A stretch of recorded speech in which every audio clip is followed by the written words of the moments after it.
Hey there, family. Are you ready to shake up your health routine with a twist of fun? Welcome to Samba Tree, where we bring the rhythm of nature right to your doorstep. Dance your way to vitality with our vibrant selection of herbs, herbal powders, extracts, and more. Sip on our soothing teas and embrace the power of sea moss for that extra health boost. But wait, there's more. Have you tried our refreshing soursop drink? It's 100% pure with no additives or preservatives. It's a soursop treat that'll make your taste buds tango. And let's not forget our natural dental and body products. They're free from toxic ingredients, so you can feel good inside and out. Looking for a touch of elegance? Check out our stunning copper jewelry and brand new copper drinking vessels. They're not just beautiful, they're good for your health too. At Samba Tree, we're always adding new products to keep your wellness journey exciting. So what you waiting for? Visit us at sambatree.com today and let the rhythm of health move you. That's sambatree.com. See you there, family.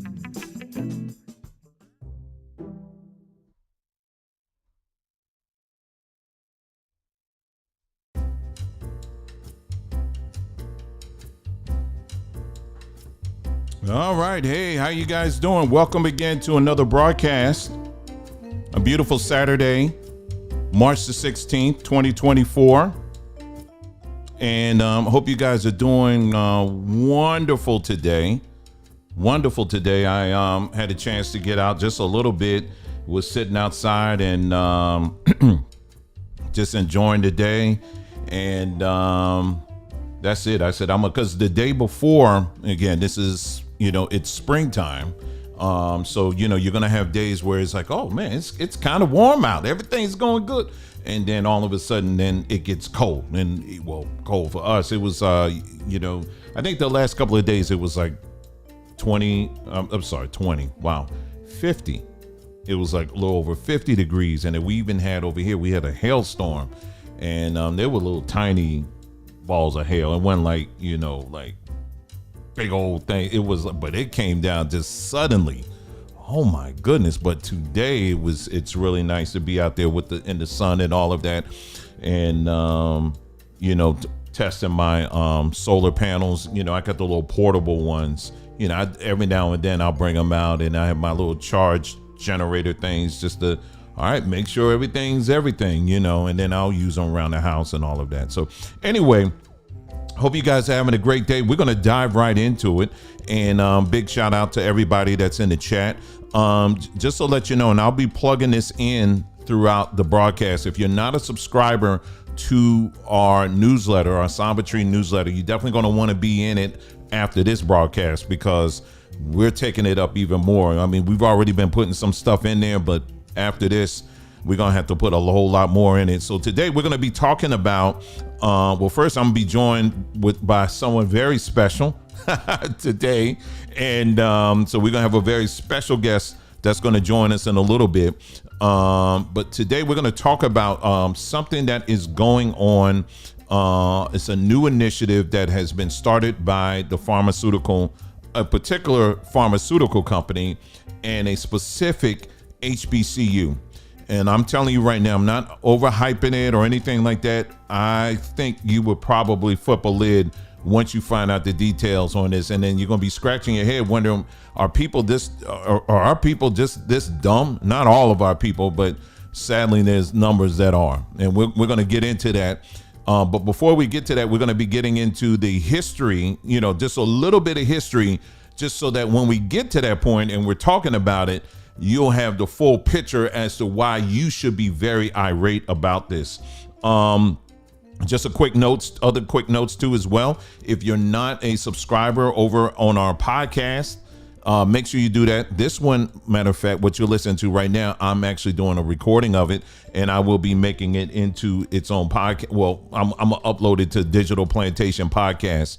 So, if you want to come back and listen to it, you'll be able to hear it.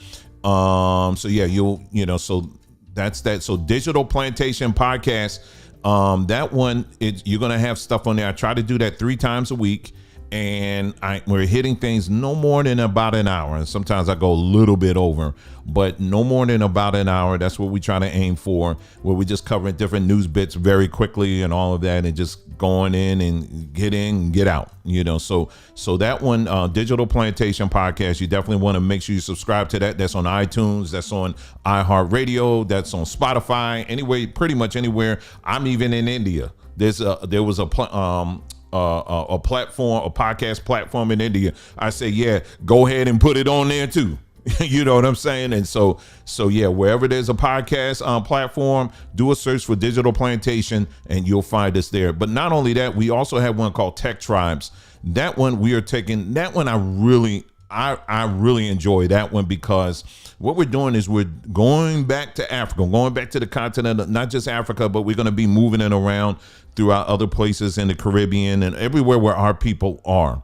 And what we're going to be doing is we're going to be looking at plants and herbs and stuff that have been used for medicine and for all kinds of stuff.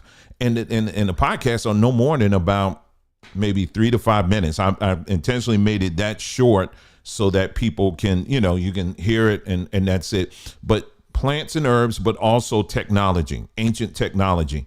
And there's different things. The next one I'm gonna be doing, we're going to go back into mathematics again. We're going to talk about the oldest record of mathematics. If any of the brothers in the group here, is funny because we have a Threema group and with the brothers, and someone actually posted that today, and I was like, that's something, because that was actually the next one I was going to do. Just talking about mathematics, and again, it's like 3 to 5 minutes looking at our history, and then we're going to be looking at each one of these different wonderful plants and herbs that are out there that our people have known about for a very long time, but unfortunately, we've kind of forgotten about it. But anyway, so that one is called Tech Tribes. It's all one word, Tech Tribes, and you can find that one just like you can find Digital Plantation, and subscribe to that one as well, if you can do that. It doesn't cost you anything. Okay. So we got that. And then I'm still working on finding the time. This week there was a couple of things going on. I'm just getting my schedule down to where I can do these. We'll be dropping a couple of more podcasts. They'll be their own podcasts. So be on the lookout for those as well. Okay. So just wanted to give you a heads up on all of that. And then we're going to dive in and let's go. All right. So if you've been following this platform, you know that we have been, when it comes to the whole medical thing, as far as, especially the, what that took place some years ago. So, man, that seemed like it was not that long ago, but I think we're at 2024. What was that? 2021 or something? I don't know. But it's been like 2-3 years now, and where, the whole world changed and they were pushing the, what. And so what we did when we were hearing about this, of course, we're always skeptical of anything that the government will try to say, hurry up, don't think about it, just sign up and do it. So we're always going to take the time and we're going to look at it. We're going to investigate it. We're going to ask questions. And like many people, we learned that, there is a such thing for this particular thing of, asking too many questions. And so as you know, this channel, we were getting strikes all over the place. They were just taking videos down, just saying, not only we're going to give you a strike, we're removing it. And so that is what 2020. Thank you, Greg. I don't seem that long, don't it? But yeah, that is what prompted us to create the platform, mybondtube.com. And thanks again for anybody and any and all who have contributed to that platform, because that is what kickstarted us creating our own platform where we can post the information that our people needed to hear and to know about as it pertains to this thing. You know what I mean? And so that has been very invaluable. I mean, I can't tell you how many testimonies we've gotten from that, and still do. And so it was a time where channels like ours and other platforms, if you dare even utter any mumbling word about it, they would take you down, because again, we're on a digital plantation. Okay. And so, anyway, we did that. And, but it was really fascinating and quite interesting to see how particularly our people who are in these quote unquote positions of power and influence, how they were reacting and responding and motivating other people to do the same. Of course, the preacher's going to follow the money, right? And there were many churches that lined up and said, hey, listen, we're going to be an extension of the government on this. We're not going to ask any questions. Family, congregation, listen, we're going to have to do what the government tells us to do. Not that 501c3 had anything to do with it, but anyway, but I think they would have done it even without the 501c3. And so, yeah, when they did that, and we're encouraging people, you had different preachers going up there and saying, from Jesus and the disciples, if they were alive today, they would be lined up. In fact, they would come to this church first. They would put the offering in, because you got to do that first. Then after they do the offering, then they will go outside and line up and get their arms done with. Yeah, it was like, it's crazy stuff. And then trying to make you feel guilty. And then you had the Tyler Perry thing. You remember we showed that? Oh man, YouTube was all on me on that. I mean, I'm thinking about some of these videos I did. They were all on me on that. Oh, how dare you say anything about Tyler Perry? I'm talking about the people who control YouTube. How dare you say that? And then he had someone on there talking about, got to talk in black, whatever that. Yeah, you better make sure you tell Big Mama and them. Hey, listen, if you want to see Big Mama and them, you know what you're going to have to do now. I said, Big Mama, who says that besides Tyler Perry and his actors he still ain't figure out the wig situation. I still don't understand that anyway. But before you go pushing something else, how about push them wigs up? Okay, how about that anyway? So they were pushing that. So they were pushing it. But then you had, the government, of course, they got Miss Kizzy, this is the black woman who's leading the charge and all this stuff. And I'm like, she's not leading. She's a figurehead. She ain't leading. Yeah, she is contributing. She's doing some things and all that. I'm not saying the woman's dumb and all that. She seems to be bright to me. But as far as trying to make it seem like she's pulling levers and stuff in the background and for all of this, no. We already knew who was Fauci in the house. Fauci and his dark government. They were the ones behind all of this, okay? So anyway, and that's all coming out now. So everything I'm saying right now, YouTube masses, I'm saying it because y'all put it in the news. And so anyway, it's all coming out now. And so anyway, so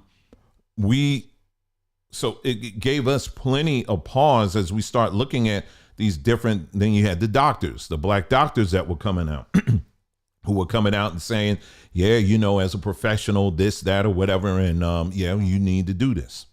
You need to take, you know, yeah, we investigated. We got our coalition together and we sat down and we looked at it ourselves and we concluded that we need to do this. Okay. We're going to look at all of that. We're going to look at all of that. And so, but I still had questions and many of you did as well. And it's the answers that we were starting to get started looking more, it was more and more disturbing. And I started getting a little bit angry and I started getting a lot angry.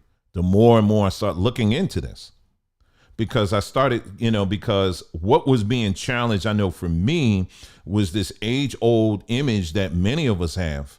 You know, you name the black family. I mean, there's no one that in many of our black families we're not more proud of than those individuals that went through medical school and they're the doctor. They became the first black doctor in my family, you know, that kind of thing. I mean, that's something we've always worn with great pride. You know what I mean?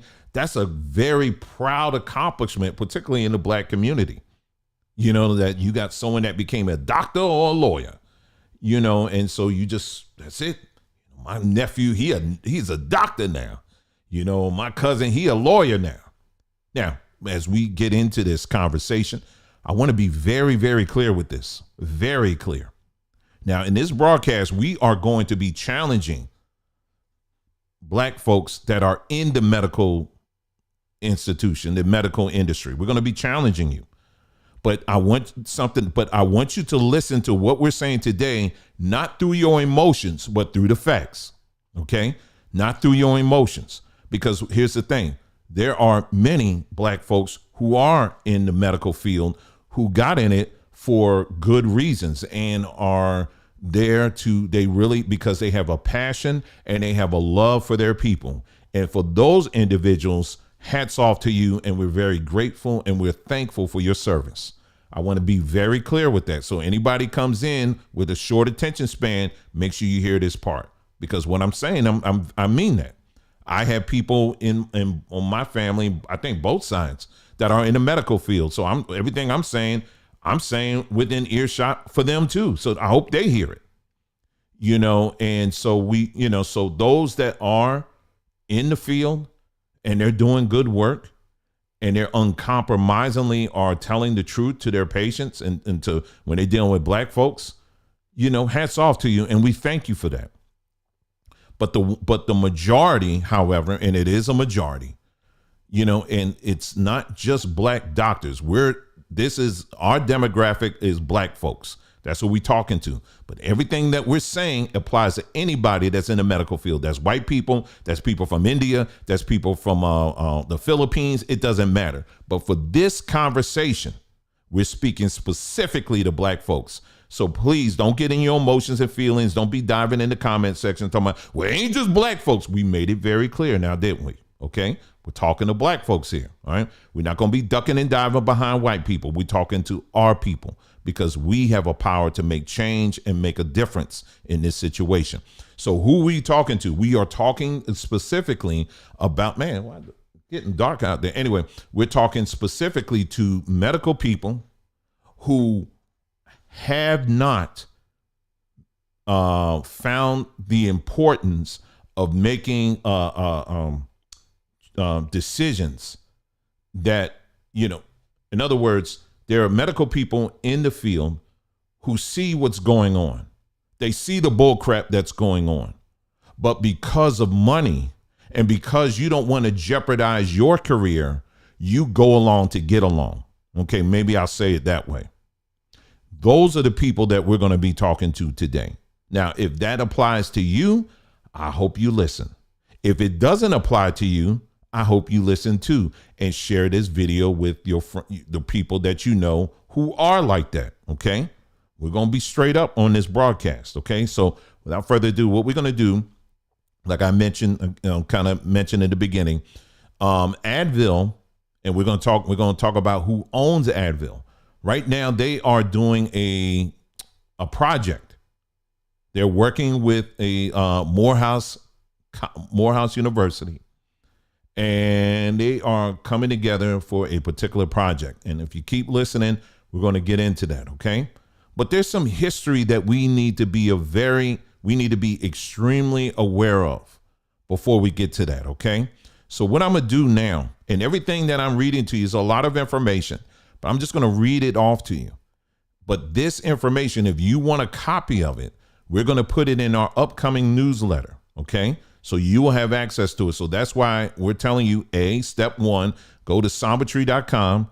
And then if you go there, you should get a pop-up that'll say, subscribe, to our mailing list. Just put your email in there. And then we're going to, and then from there next week, when we push that newsletter out, we'll make sure that you're part of it. Okay. So that you can get it. It's free, and, it's no strong arm tactics. You better buy this. No, we just want to get the information out. Okay. Because it was either that or me create something totally separate. And I said, that's just too much for me to manage. I'm not trying to do all that.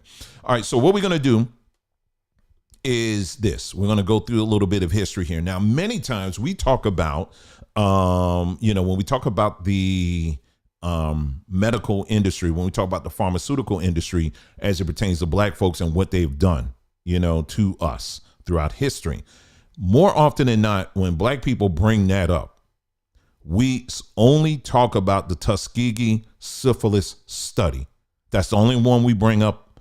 And they try to cobble together some argument to kind of say, well, that was such a long time ago, that kind of nonsense. But there's more. I hope you know that. Okay. There's many, many more cases. This is just a few of the cases that has taken place. And the reason why I'm saying this, again, these are the same people who today that many of our black doctors work for. Okay. Ultimately, this is who they work for. They push their product. So today what we're doing is we're going to look at their history. Okay. We're going to look at their history. So let me go ahead and read this, go through this list here. And again, I'll make this available. Anybody, on our mailing list. Okay. So of course we said the Tuskegee syphilis study, that was 1932 to 1972. And most of y'all already know, but for those in the house that you may have just heard the name, but didn't know what was going on, I'm going to read the description. Okay. So just real quick. It says 600 African-American men were not informed of the syphilis diagnosis and were denied treatment to study the disease progression. Okay. I'm just going to do it quick, because if I spend too much, I could spend a whole lot of time on each, but you got me. All right. In the 1950s, there was the birth control pill trials. All right. Trials for the birth control pill were conducted on poor, mostly African-American women in Puerto Rico without full disclosure of risk. Okay. That was in the 1950s. In the 1960s, in Mississippi, appendectomy. Let's see. They said African-American women were subjected to involuntary sterilizations, often during unrelated medical procedures. Now, this was in Mississippi, but they was also doing this in North Carolina too. Okay. So they were doing that all over the place. Okay. In the 1980s and the 1990s, African-Americans were disproportionately affected by AIDS, HIV, but underrepresented in clinical trials for treatments. Now, that's what they're saying, but I'll give you a little bit more on that. We've done videos on HIV, AIDS, HIV, and where that really came from and how that came about. Real short.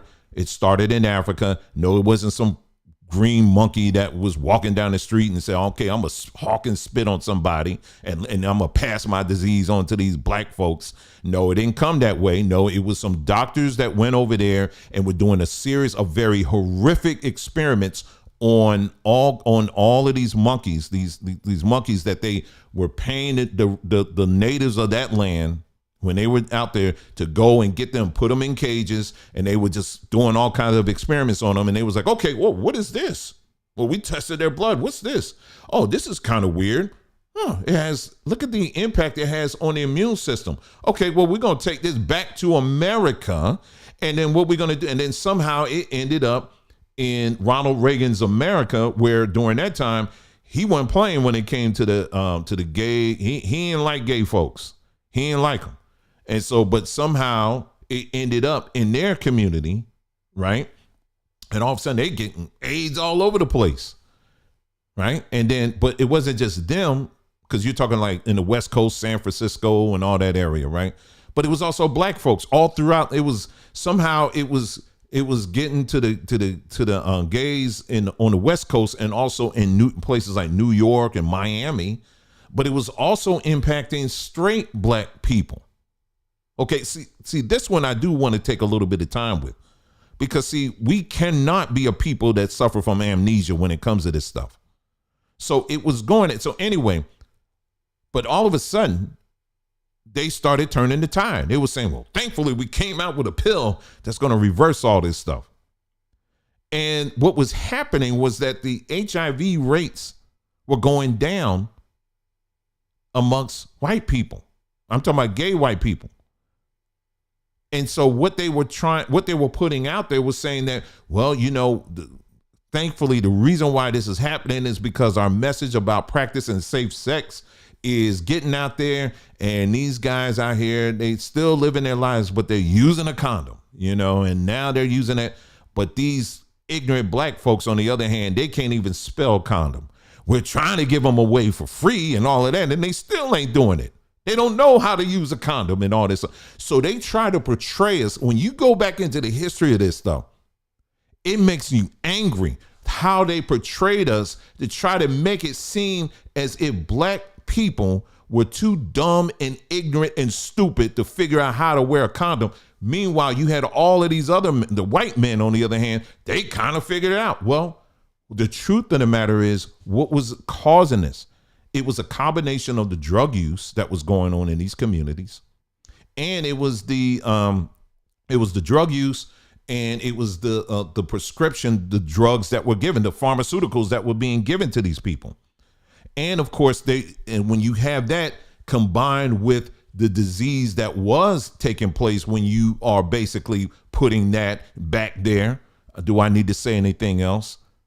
It creates a concoction of just, it makes it dangerous, and it causes people to get sick and all that. But okay, here's an answer. Well, the answer that they was given was causing people to get even more sick, and then the immune stuff happening and all that. So that's where it came from, basically.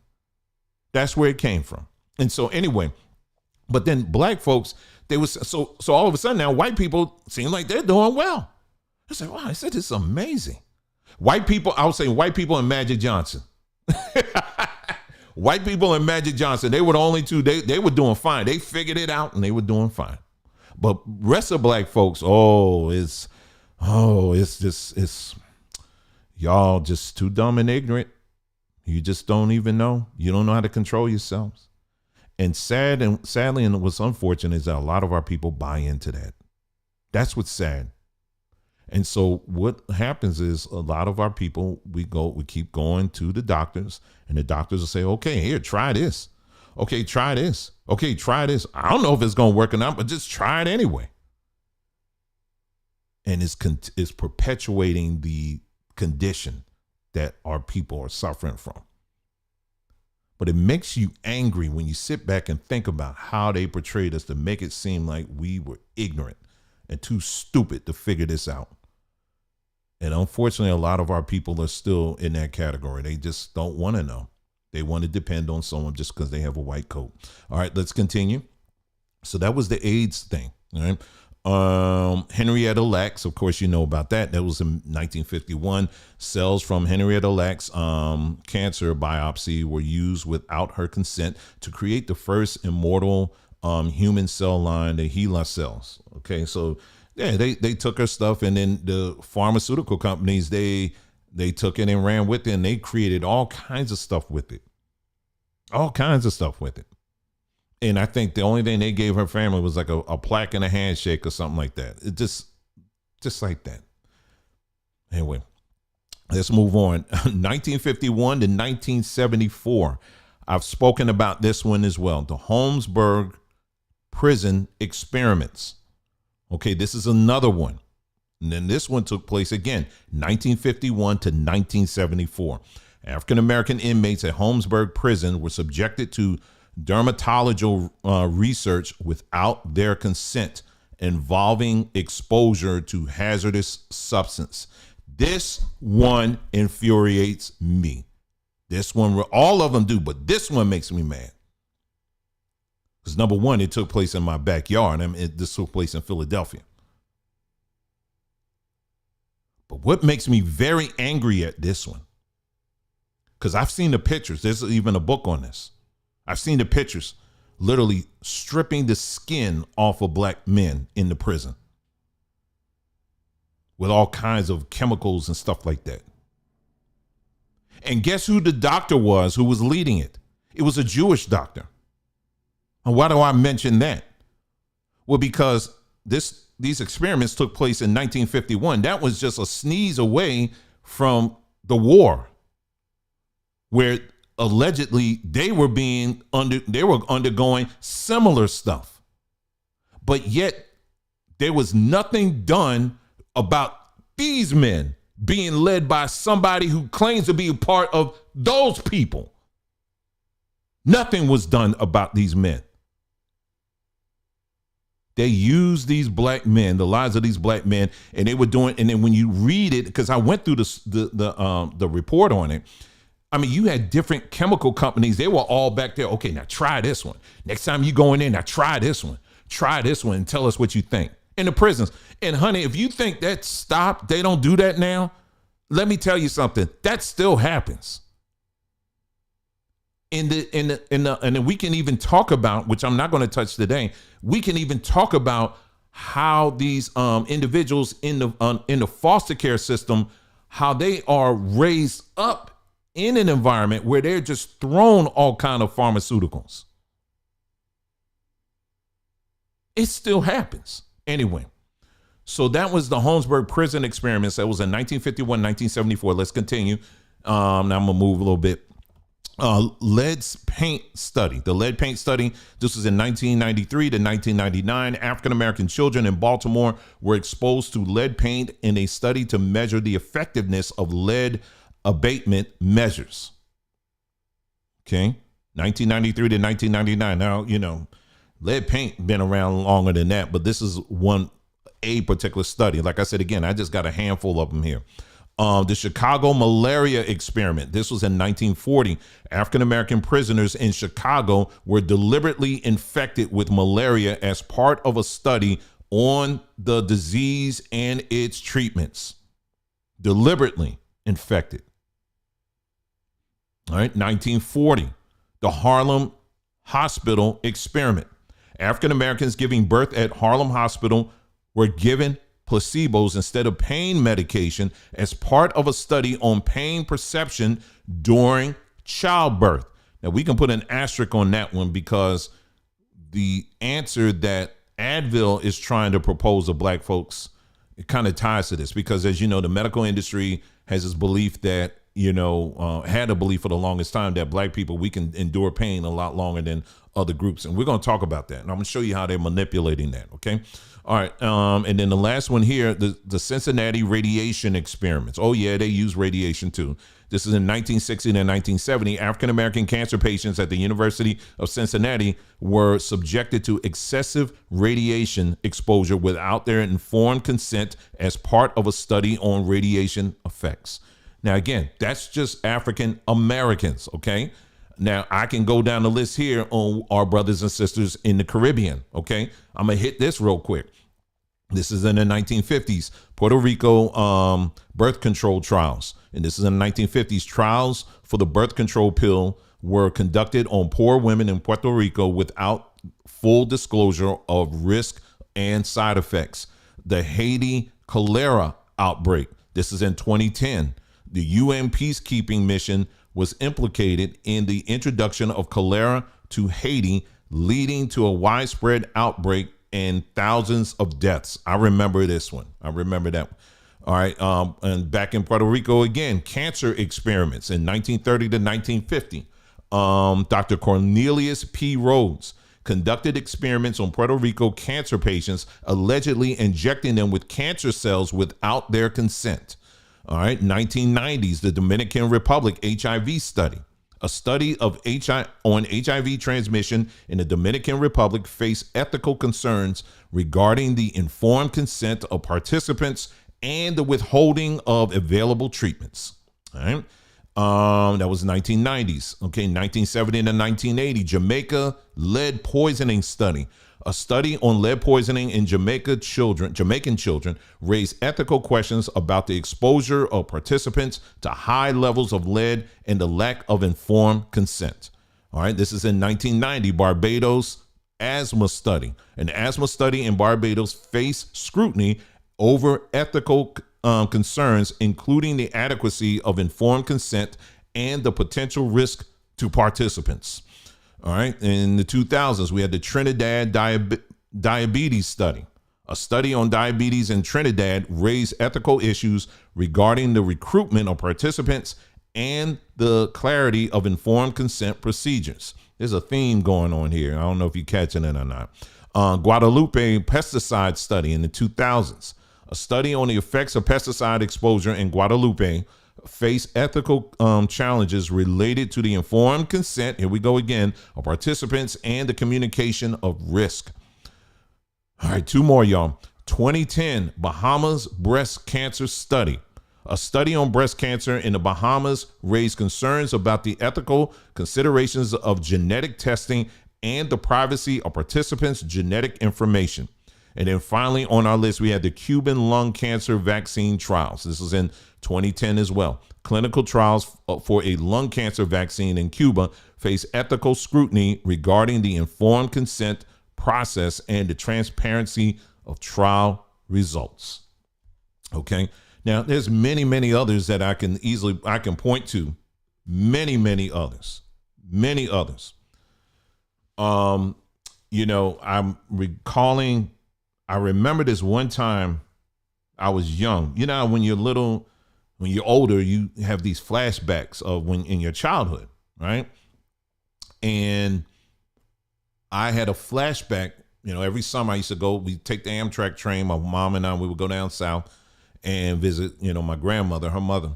And I remember the front door was open because, they would leave the front door open and you got the screen there and all of that.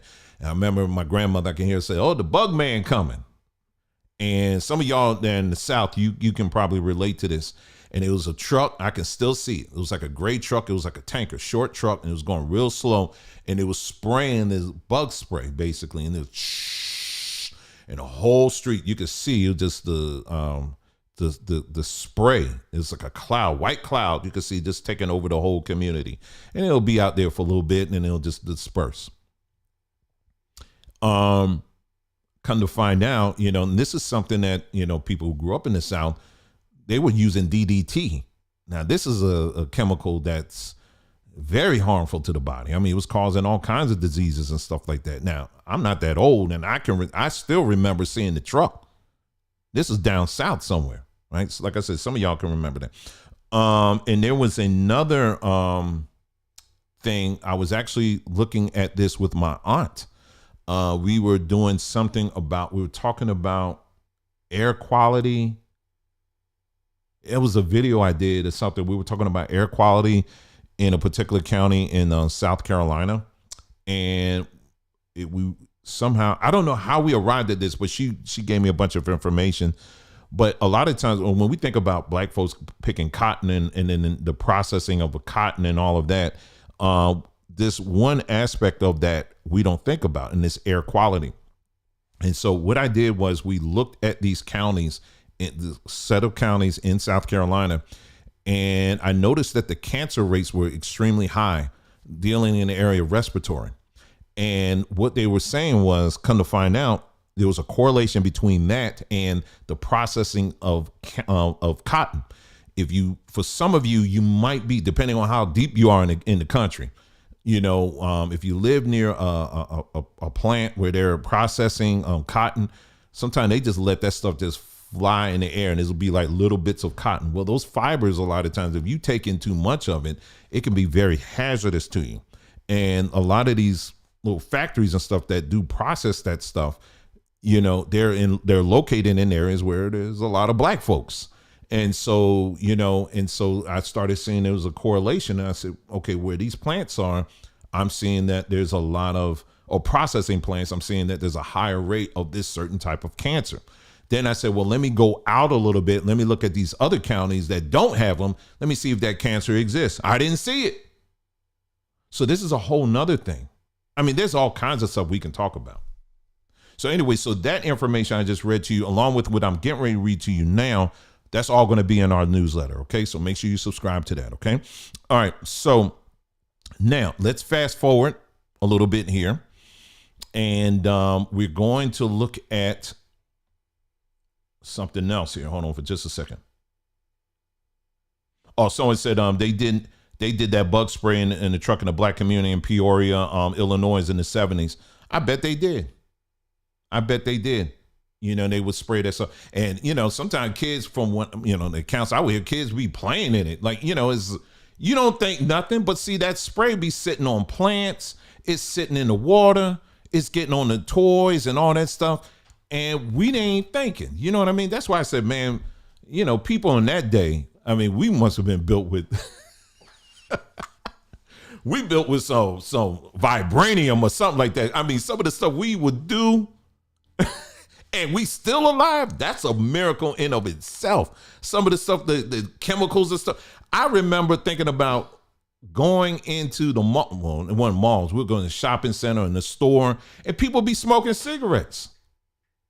Like I remember going in Sears and they would have people walking around smoking cigarettes. Can you imagine that? Yeah. Walking through clouds of smoke, people just smoking. And then, I never flew in a plane when I was little, but they, in airplanes, they'd be up there smoking. I couldn't even imagine that. Cause that air is just circulating. Can you imagine just smelling fart and smoke? It just circulates. I'm saying, I'm sorry, y'all gonna have to rip the top off of this joint. But that's what they would do. But anyway, ain't that something? But I said, we must have been built with something else back then. I'll tell you. But anyway, let me get to this last part here. Because this is now going to start, we're going to start bringing it in.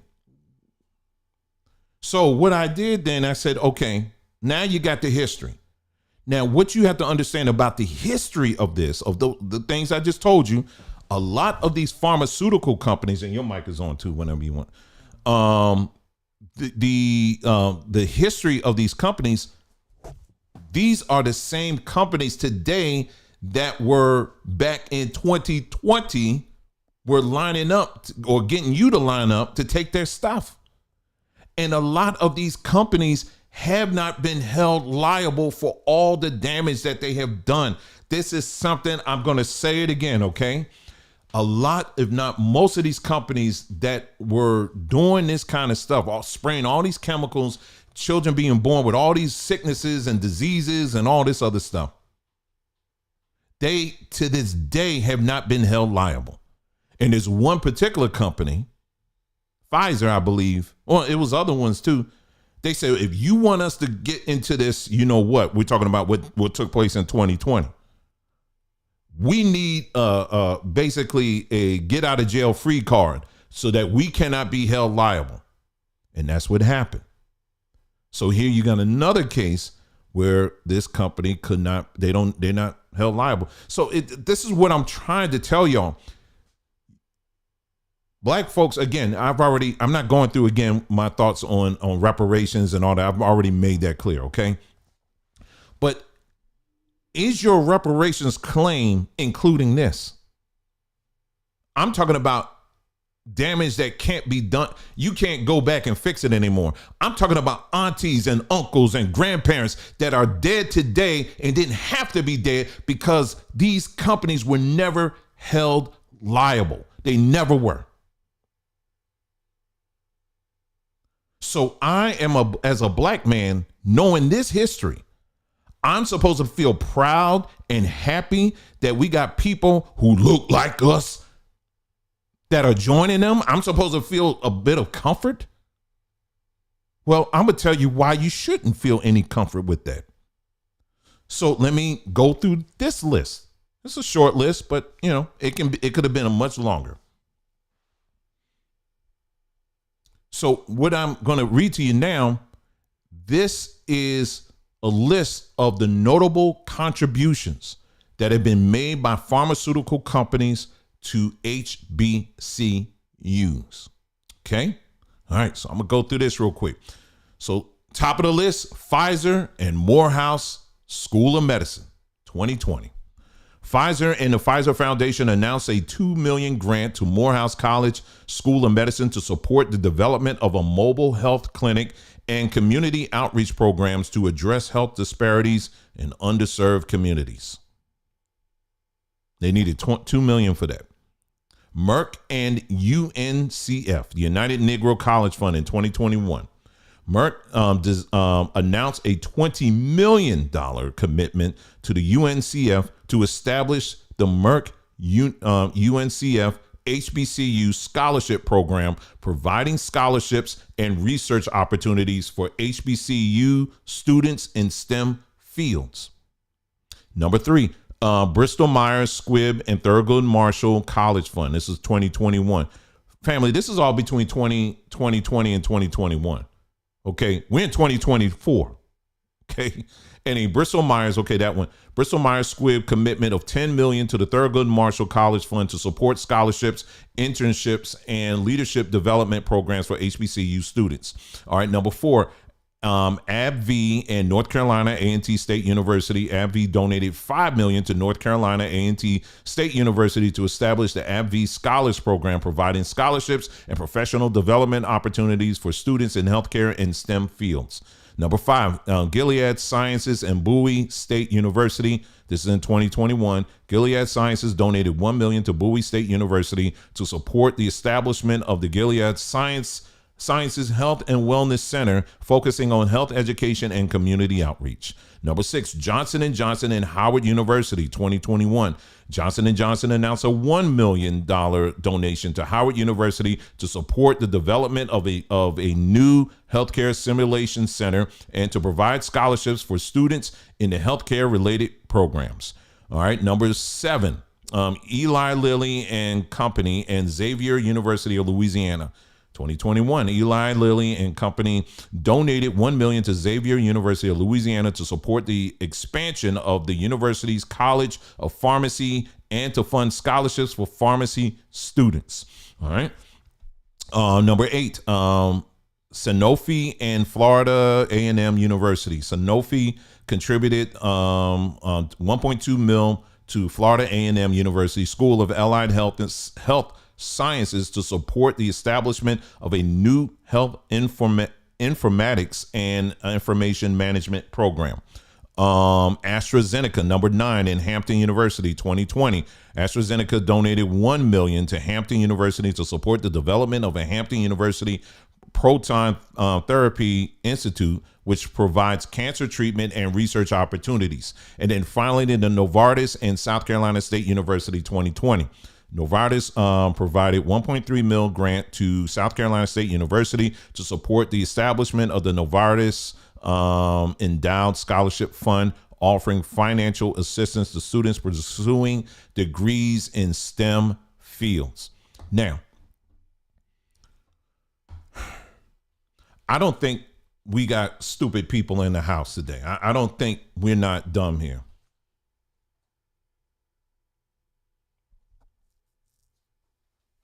I don't think we're dumb here. And the reason why I'm saying that is if these companies are handing this money to these colleges and universities, what do you think that is going to actually be taught in these schools versus what's not going to be taught in these schools? What do you think?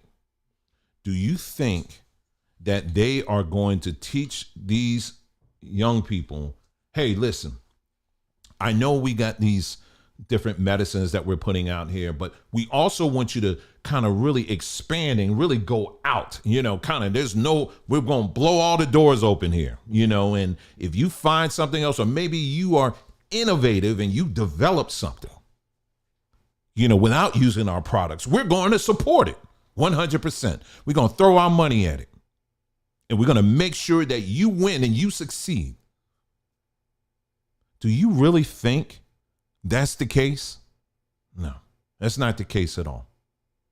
The reason why, so now let's go back.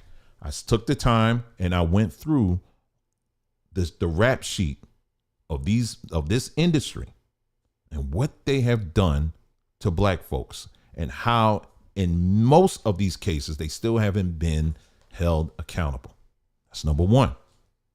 Number two, now they said, okay, well, we're going to do something about this. All right, well, we're going to start pouring into these HBCUs and help them out. Now, do you think that somehow by them doing that corrects a wrong?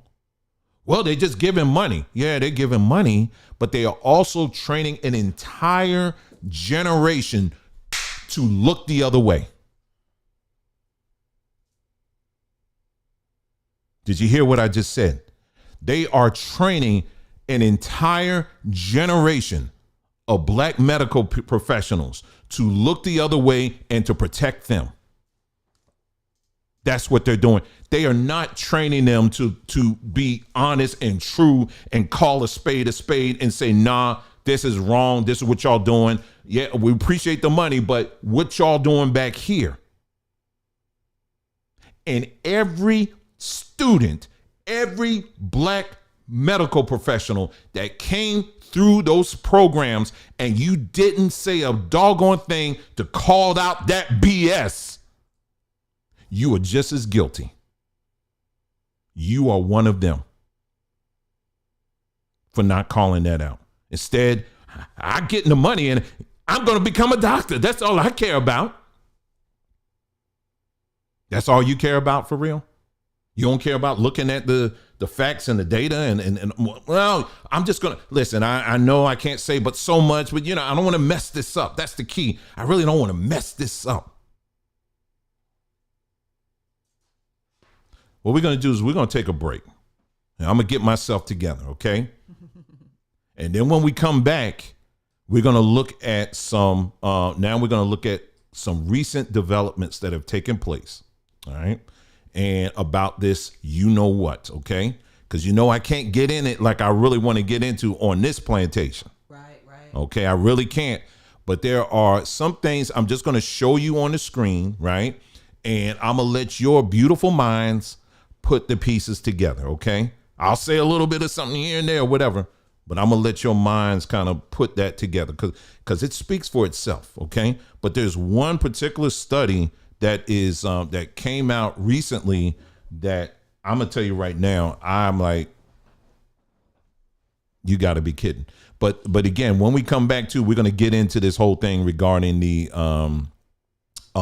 with Advil, the makers of Advil and Morehouse College and what they're doing, okay? We're going to get into that. You're listening to Digital Plantation Radio and Podcast. We'll see you right after this, okay? Taking a short break.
All right, like I said, if you're not a subscriber to our podcast over there, make sure you go to iTunes, go to Spotify. Again, do a search. You can do a search while I'm talking.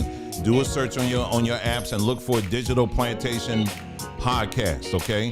And then also while you're at it, go to Tech Tribes too, because we're looking, that's a real neat one too. It's a very short one, to the point.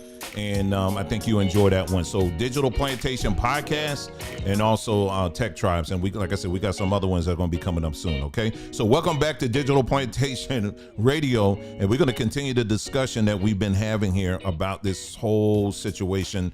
What is going on, this latest development with the makers of Advil and Morehouse College. But I had to go through some history first to give you that. So you can really, so by the time we get to that story, you'll have all of it, and you'll have some good perspective.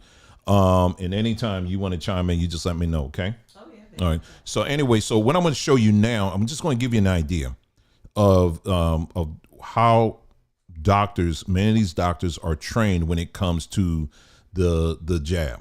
Okay, and here you have an individual. They were speaking at a panel in Geneva, Switzerland, at the Global Vaccine Safety Summit. Okay, and I want to play for you just a clip, and she's going to talk about exactly how they are trained, talking about the medical industry in general, just to give you an idea. Okay, let me get the video up here. There we go. Okay, there we go. All right, so let me play this video right quick. It's a very short clip. All right, here we go. Let me go ahead and play it. Take a listen.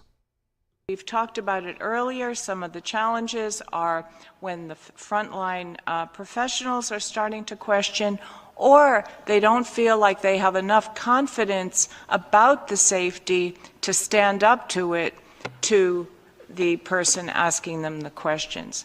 I mean, most medical school curriculums, even nursing curriculums, I mean, in medical school, you're lucky if you have a half day on vaccines, never mind keeping up to date with all this. What? A half day. A half day. And she's not the first person I've heard say that. I mean, you would think, oh, they getting all this deep training and all this. A half day. Okay. That's what you put in your trust in. Anyway, so let me get on here and move on here. Let's see. I'm just looking at my notes here. Let me show you some of the stuff that's coming out now. All right, let me bring this on the screen here. I'm going to read the headline. That's all I'm doing. I'm going to read the headline. And like I said, it's going to be up to your beautiful minds to put it together. Okay. Because I can't say anything else beyond a certain amount of stuff. Okay. Global cancer phenomena. It's not just America. The UK, Japan, South Africa, and Australia are among dozens of countries suffering mystery spikes of all different kinds of tumors in young people. While cancer deaths in the U.S. have actually fallen, cases of some continue to rise. Between 1990 and 2019, cases of cancer in young people rose by 79%. My. And I take it that ain't Candy doing that. My. All right. And so here's the map here. Let me see if they have like a breakdown here. Hold on. I just ain't got no breakdown on it. Okay, hold on. Let me just see. 87.2%. Oh, okay. Yeah. Okay, good. Okay, this is good. All right, so let's take a look here at the countries that they were going the hardest on this stuff. You remember, some of y'all remember something. I'm going to call y'all old heads. Some of y'all remember at the beginning when we started covering this, you remember we kept going to the CDC website and we kept looking at their map. And they was showing that all these different areas where it was hot. Hey, oh my God, the rates are high here, the rates are high there, whatever. But it was one particular area here, one area here, it didn't seem like they said they were okay. One particular area, I can't put my finger on it. But anyway, as you can see here, very high here, Australia. Oh, Australia, wow. I'm looking at the United States and calling it Australia. Well, maybe it is. Anyway, 87% cases here. Australia, you know, they were going hard. They were going hard. And it just so happened 135 cases. The places they were going the hardest on are the places where you see it the highest. I'll let you put that together. And hopefully the AI, whatever it is, don't figure out what I'm trying to say here. Probably already done put it together, but I think you got what I'm saying. Give me just a moment here. My mouse here. Hold on. My trackpad saying the battery about to run out, so let me make sure I get this thing charged up, man. Don't be going out on me. Don't do a wheelie on me. All right, let's see. Okay, found me a port. Hold on for a sec. Turn that around. Almost got it, y'all. Sorry about this. There you go. All right, we good. All right, so there you go. All right, so let me see. So you got that going on. Let me pull up another thing here. We talked about the training. Oh, okay. So now let me show you this one. These are just random little things here that popped up on my timeline here.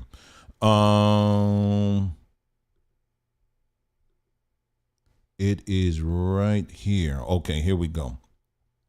As of today, these 48 colleges are the last remaining with general student population, mandates. So these schools are still pushing the mandates. And you see all these different schools here. Look at who you see down here. Clark, Atlanta, they still require it. Morehouse, still require it. Morris Brown College, they still require it. Spelman, they still require it. Isn't it interesting that these schools are heavy?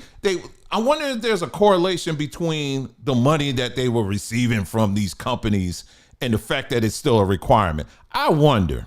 That's the whole AU Center that you just. That's the whole AU Center, baby. Hit my mic. Oh, go ahead.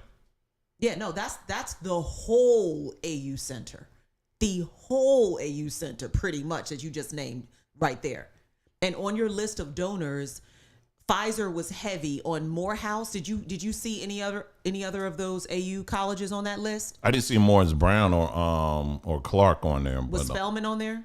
Spelman's on there. I believe Spelman. I know Spelman has received something from them. Right. Because that list that I read, it was just from 2020 to 2021.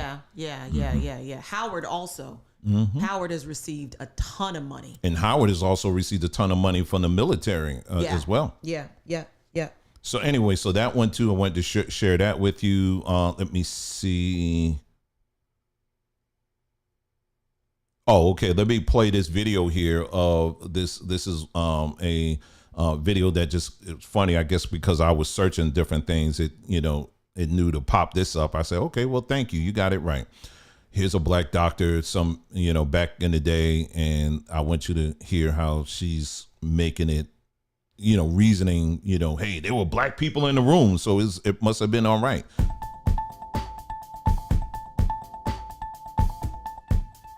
I was clearly and still am on the NIH panels. And if you look at each of those panels, which have been very public, you see other black scientists, other Latinx scientists at the table, making the decisions, making the recommendations. As we would say, they are in the room where it is happening. And we have ensured that each of the 4 historically black medical schools, that we are all vaccine trial sites. We know that we will have the opportunity to enroll more diverse participants. And so we've been very involved with that. I know that at every level, even the phase 1 and phase 2 research trials where, they look at safety and efficacy in the smaller cohorts. There were Black scientists and Latinx scientists who have been involved in that work. So that's what they sold a lot of people on. Oh, there's Black people in the room. Okay, we good then.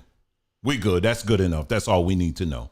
But what the time that we just took in this broadcast, going through how these people were financed. So what else you think they're going to say? You think there was some real pushback up in there? Of course not. You on their payroll, honey. What else are you going to say?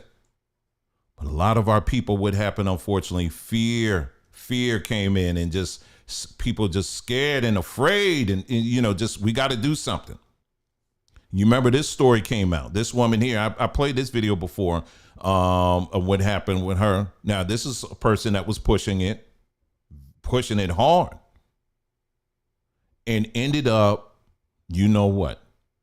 And then she was saying, they were saying in the story that they're trying to push is, it was because of the racism in the system. Well, why are you working for the racist system? Do you understand what I'm saying? In other words, this is what I'm saying. And I'm sorry to hear about stories like this. You don't want to see people. I don't take joy or anything like that with anybody dying. You understand what I'm saying? Let me just be clear with that. But my point is that people are okay with the BS as long as it doesn't come back on them. The moment it comes back on them, Lord, please help me. Help somebody. It's racism. Well, you should have said something back then. You should have took the time to go through the numbers and see the history and shown that these people don't give two craps about you in the first place. And you just went right along with it. But they gave me a white coat, so they must love me. But now that it turned, on the tables turned, now all of a sudden we got to do something about it. She's not the only one. When I tell you there are other stories like that you'll never hit the light of day, it's unfortunate. Anytime you want to chime in, because you can always interrupt. You wanted to say something? I have comments on the main story. Once you get to the main story. Oh, yeah. Okay, good. And she has her camera, so she's not gonna be the ghost in the background. Okay. All right. Anyway, so let's go here. Now, this one here, because this lady was talking about the video I showed you earlier. They were saying, oh, there was Black people in the room, and because of that, we guarantee everything's going to be okay. But you see what happened, right? I'm going to show you this headline, and then I'm going to go right to the NIH's web. I think it's NIH. No, it's part of NIH. I'm going to go there. I'm going to show you this headline here. And this is what I'm talking about. Now, many of you heard of the Amish. They just did a study, which is just coming out now, where they said that the children of the Amish, or just the Amish people, period, they have noticed a low rate of all of these different sicknesses and diseases. Again, let me be clear though. I'm not saying they don't have cancers. I'm not saying they don't have sicknesses and diseases. What I'm saying is, in comparison to the general population, it's very low. Why do you think it's very low? The headline tells you, right? But don't just go by headlines, of course. We're not going to do that here. Okay, Mr. YouTube, we playing by the book here. We're going to go to the resource. We're going to go to the source here. So we're going to go to PubMed. We're going to go to the NIH, the National Library of Medicine. Okay, so just to prove the point. All right. All right, so I'll read the objectives, because they said here, vaccination patterns of the Northeast Ohio Amish revisited. Okay. And the objectives, and then I'll go right to the results, and I believe the conclusion. All right. Objectives: the Holmes County Amish have low vaccination rates, an increasingly diverse population, and have an increased incidence of certain inherited diseases. The objectives were to evaluate the rate and influences of vaccine hesitancy compared to a decade ago, vaccination patterns between Amish affiliations, vaccine practices of Amish special needs children, and the Amish acceptance of the CV. All right. And then I'm going to jump down to the results. The response rate was 39%. Among 391 respondents, 59 did not vaccinate. According to only 14%, they refused all vaccinations reported by Wegner et al. In the same community only a decade ago. The ultra-conservative Amish rejected vaccines more often. Amish special needs children were more likely to receive, listen to this. Amish special needs children were more likely to receive vaccines than healthy Amish children. 75% responded that they would reject a COVID-19 vaccine. Fear of adverse effects were the most common reason to reject all vaccines, and then they go on. Okay, so, I got to be brief here, not because I'm trying to hide anything from y'all. I'm just saying, YouTube, it's just, I got to be mindful of that. Okay, so this is coming from the NIH. Okay, anybody can access it. You can look at it, and I'll put the link in our newsletter or whatever, and you can reach this on your own. Okay, so this is what they discovered. So again, I want to stress, we're not saying that there's no cases of cancers and some of those other things. We're just saying in comparison, and this ain't the only study, there's other studies as well that support this. They're very low, and what they see, the common thread is they're not taking the but not only that, like my wife pointed out earlier, they grow their own food, right? And they live in communities and areas where it's very clean, off the grid, natural, off the grid, Wi-Fi, what's that? It's just them. And so these are all contributing factors to that. Now, the reason why I'm bringing this up here is because of this. Here you have a prime example. This is as far as I'm concerned. I mean, I don't know about you, but if I was going to find out, if I was sitting up here and I was like, okay, I want my goal is to see my people at their maximum when it comes to health. What are some examples? What are some communities that I can look at, learn from them, and take that information and apply it to my community? Well, I know, here's a study right here. Oh, they're talking about the Amish people. Not nobody's saying you got to become Amish. I'm just saying, look at their habits, look at what they do and all of that. Oh, they did this, that. Oh, they don't do this. Okay, well, maybe we can start pushing that. Now, you see how easy that is? But instead, all of these doctors, black doctors, many of them, they don't do that. Instead, it's everything that's tied to the pharmaceuticals that have been bankrolling them as the solution. Everything is. You're dealing with depression. We got an answer for that. Go see a doctor. You're dealing with this. You need to go see a doctor. You got a scratch. Go see a doctor.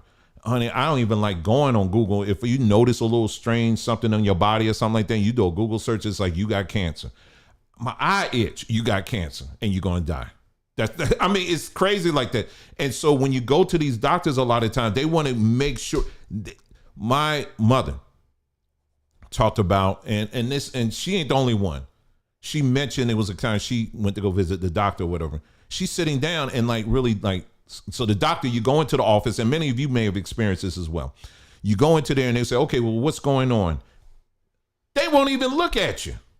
They sitting down and you're like talking, okay, so when I'm doing this, they already writing out your prescription. They are already writing out your prescription. And they say, okay, here's this, and that's it. Have a nice day. Don't let the door hit you. And that's with her story. I've experienced that. It was a while back. I was experiencing something. It was like a long time ago. I went to the grocery store. You know how they have like the blood pressure machines. I said, let me sit down and check this joint out. And I did it, and it showed that my numbers were high. I was like, oh, snap, I need to go to the doctor. So I started panicking, all that.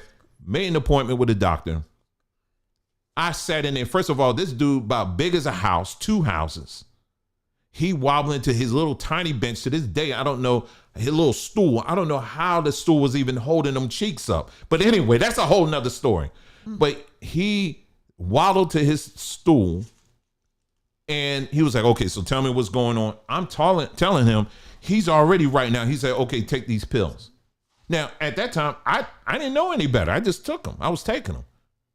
I can't remember what they were. He said, okay, you keep taking them and then you can come back and that's it. That's what these people do. That's what they do. All of them.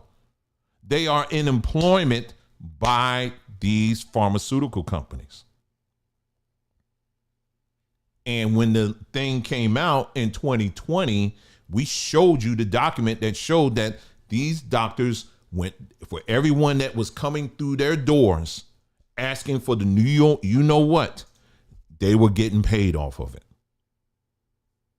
And then if they had to elevate the people and say, okay, you need to get on the other machines and all that, they would get more money. They had a whole pricing structure. We went over all of that. Of course, we couldn't talk about that on YouTube, but we went over all of that. Yeah. It's a whole pricing structure that they went through. Per person, per drug, per duration, everything, even down to how the death certificate was noted. There was a billing line item that hospitals and even doctors were getting personal incentives for each and every part of that whole thing that happened 2020, 2021, 2022. Yeah. Mm-hmm.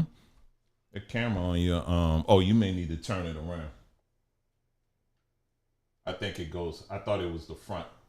Oh, wait. No, it just says pause. Hold on one second. Like, you know how you were saying you wanted to see, I think it's only the front camera. I see. Yeah, it is. That's what it's on. In other words, what I'm saying is you got to flip it. It's got to be turned around is what I'm saying. Oh. Like that. I'm sorry. All right. No, that's fine. All right, let me see. We're going to do this again. Hold on for a second. Oh, no, not right. Yeah, that's go ahead and unlock it. Yeah. Hold on a second. Oh, there you go. 1 second. There we go. We got to turn it on. Okay. All right. All right, and I'll move it over so you can. How's that? Good. We're trying to get it set up, y'all. How's that? It's great. That's all right. Look good.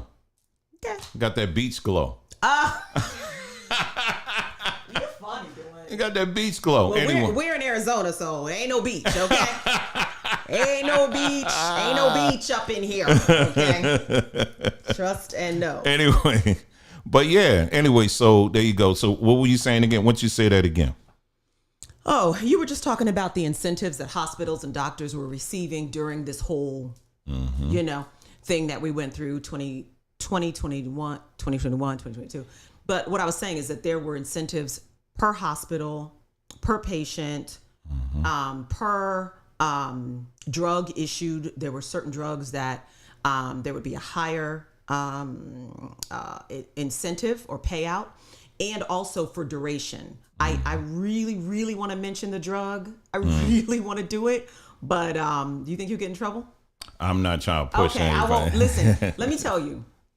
As far as COVID reporting, when I tell you that our brains are filled with like annals of information, because we reported on this stuff like every other day for 2 years, 2.5, you know what I mean? Like 2 years. So we remember our memories are not short. We remember just how thick the and it wasn't a conspiracy. It happened. But yeah, I didn't have much to say on that, Dwayne. Okay. All right, we'll go back. All right. So one other thing I wanted to share with you too, and this is something that we I try to address on Tech Tribes. Okay, on our podcast, Tech Tribes, and what we're doing again for those who still aren't aware of it, it's a podcast. Each episode is about 3 to 5 minutes long, and what I'm doing is we're going through all these different herbs and stuff like that are that are been present all throughout the continent, you know, and then I'll be looking in the Caribbean and all of that stuff. Because see, what I believe is that our Creator, the place where we landed, wherever we are, it doesn't matter if it was slavery or whatever, it doesn't matter. Let me say that again. I'm not saying slavery doesn't matter. I'm saying it does not matter in terms of where we landed, because I believe all the things that we need as far as like medicines and that, it's around us. But what happens is this system has trained us not to trust that. And that's why you'll see, you know, this system telling us we need to kill dandelions. Well, why do we, you know, and see that dandelions, they're weeds and you got to kill them. Meanwhile, this same pharmaceutical companies, they're taking dandelion extracts and they're making a fortune off of this stuff. But they don't want you to even think. They don't want it even to enter into your mind that that the medicine that you actually need is actually growing around you. You know what I'm saying? So Africa, of course, that's ground zero for all the wonderful, beautiful things that, you know, our bodies need and all of that, right? And then it's a lot of other places too, but that's what we focus on. But it was this one thing that came across my timeline that I want to mention to you, just to give you an example. This gentleman here, he's asserting that there's a cure, a natural cure for addiction, people who suffer from addiction. And it comes from ibogaine, Ibgaine. Okay. And he says ibogaine is an effective addiction interrupter, as it stimulates nerve growth factor and promotes the regeneration of dopamine neurons.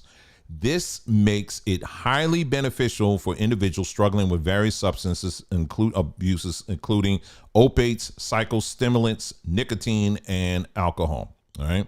So I have a video here, and let me see if I can get this playing for you. And let's take a listen to what he's saying, and then I'm going to show you. You go see what I'm talking about, and then we're going to get into what Advil and Morehouse is doing. Okay. The substance I'm referring to is ibogaine. Sorry. It is not a substitute narcotic. It is an addiction interrupter. It works by expressing a nerve growth factor that regenerates dopamine neurons. For that reason, it's good for both opiates, psychostimulants, alcohol, and nicotine. Before, I was struck by the fact that there are many people in the room who know about ibogaine. They've known about it for years. But everybody on that first panel didn't know about it. Ibogaine gets people off of drugs overnight. A course of ibogaine treatment lasts 6 days. It means that we can use the same bed multiple times instead of having somebody in that bed for a month or 6 months or a year. Recently, actually at this time, ibogaine is in the process of being banned in the UK because of the side effects of a statute that's being passed against spice, or K2. In that, the course of that, they're banning ayahuasca, and ibogaine falls under that. That means that all the treatments for heroin that were taking place in the United Kingdom are being shut down, and they have to move to Portugal. Our problem was that back in 1967, when people didn't understand what this was, they decided that it was a bit like LSD and that they would ban that too. Therefore, it is Schedule 1 in the United States, and there's a Me Too reflex in all the other governments to ban that too. We have to bring this up and make it an issue because it will make an enormous difference. This is the closest thing. They say there is no silver bullet. Well, this is a palladium bullet. Okay, this is a platinum bullet. And it's just amazing to me that with such a deficit of treatment, that people would allow it to be banned in one country after another, and it isn't even a subject of discussion. I could go on this. I would like to be able to talk to anybody in the room. We can supply scientific information, studies on ibogaine interruption of cocaine, alcohol, and opiates. Right now, there is no finished study on crystal meth, but it's the only thing that works for crystal meth. Why would you ban it? Why would you enter it into the single convention? It just makes no sense. Thank you very much. All right. So, ibogaine, never heard of it. So I said, let me look up this thing called ibogaine. All right. I'm going to look this up here. So I'm going to pull it up for you. Ibogaine. All right. We'll go to our Wikipedia. So you heard what he said. He said, man, you take this thing, he said, almost overnight, whatever addictions you deal with in those areas, he said it pretty much disappears. All right, let me see. All right, so let me pull this up on the screen here. Ibogaine. All right, so they say it's a naturally occurring psychoactive substance found in plants in the family of the, and I ain't gonna try to pronounce it there, right? Such as, and then they name it here, and they name this one, the Voacanga africana. Gee, I wonder where that one comes from.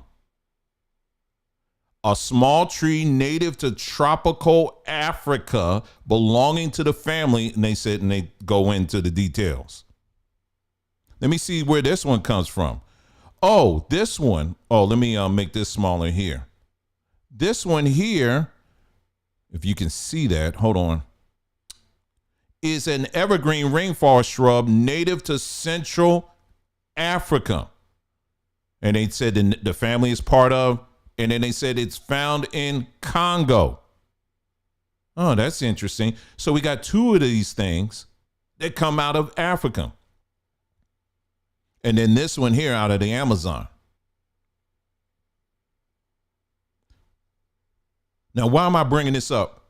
This is exactly why, like I said, again, I know I've been plugging in that Tech Tribes thing, but this is exactly why we're doing this, is because we want our people to understand. And we're actually working with some people on the continent as we speak in helping to identify some of these things. We're not playing, I'm telling you.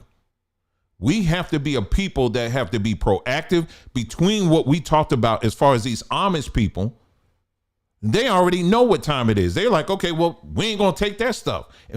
Instead, we're going to focus on our stuff. We don't want your medicine. They white people saying they don't want white people medicine. We black folk begging for white people medicine. Now make that make sense. Now here you got a whole continent of stuff. And I think, did I do a podcast on that? I talked about, because right now I'm looking into all the top herbs that pharmaceutical companies are extracting out of Africa, and I'm trying to list out all the top pharmaceuticals that they're using them for. Oh, we're gonna go deep with this stuff because I want to track all that money and where they're using it for. And these are plants, family, that are just growing just all over the place, and people they step over them all the time. What happened? It's not that people in Africa are dumb, stupid, and ignorant.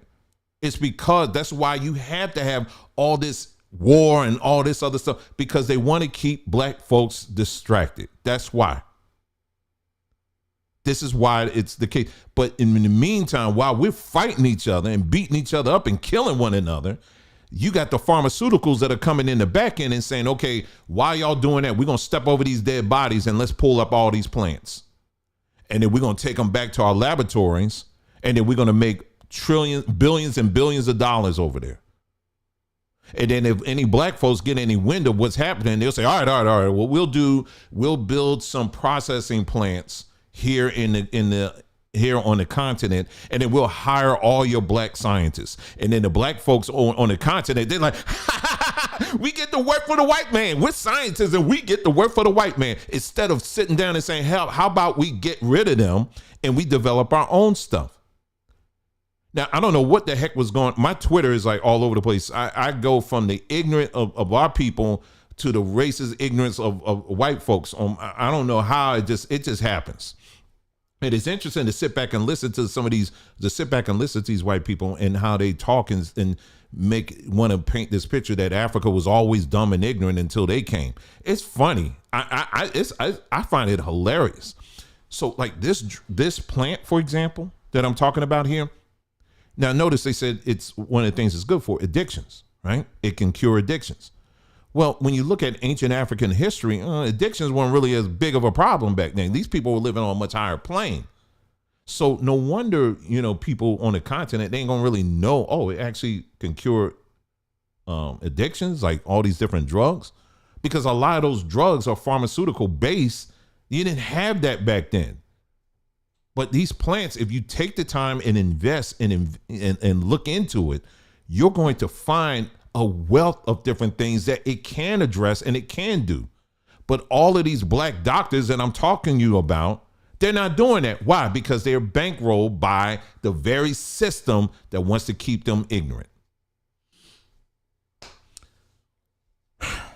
Anyway, so now with all of that being said, now we're going to get into this whole thing. Nicole, do you want to introduce this whole what's going on with Advil? And up to you. Why don't you play the video for it? Okay. All right.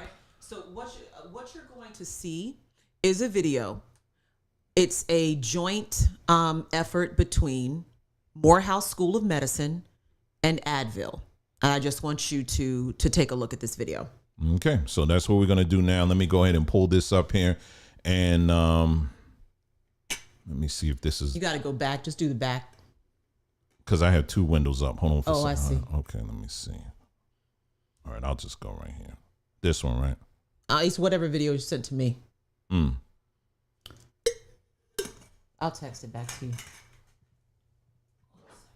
Well, I'm going to show you the website in the meantime, okay? So this is the website. I'll go over the website, and then it's Advil Believe Pain.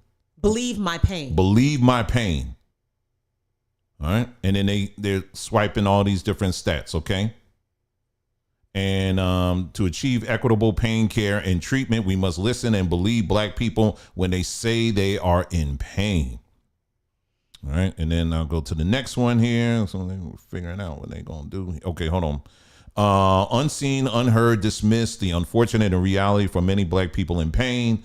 And in a recent study, Advil surveyed 2,000 Americans about their experiences when they something, whatever. All right, I'm going to get to the video here because I want you to. And then I want you to see the slickness on this, okay? Because I'm gonna play the video.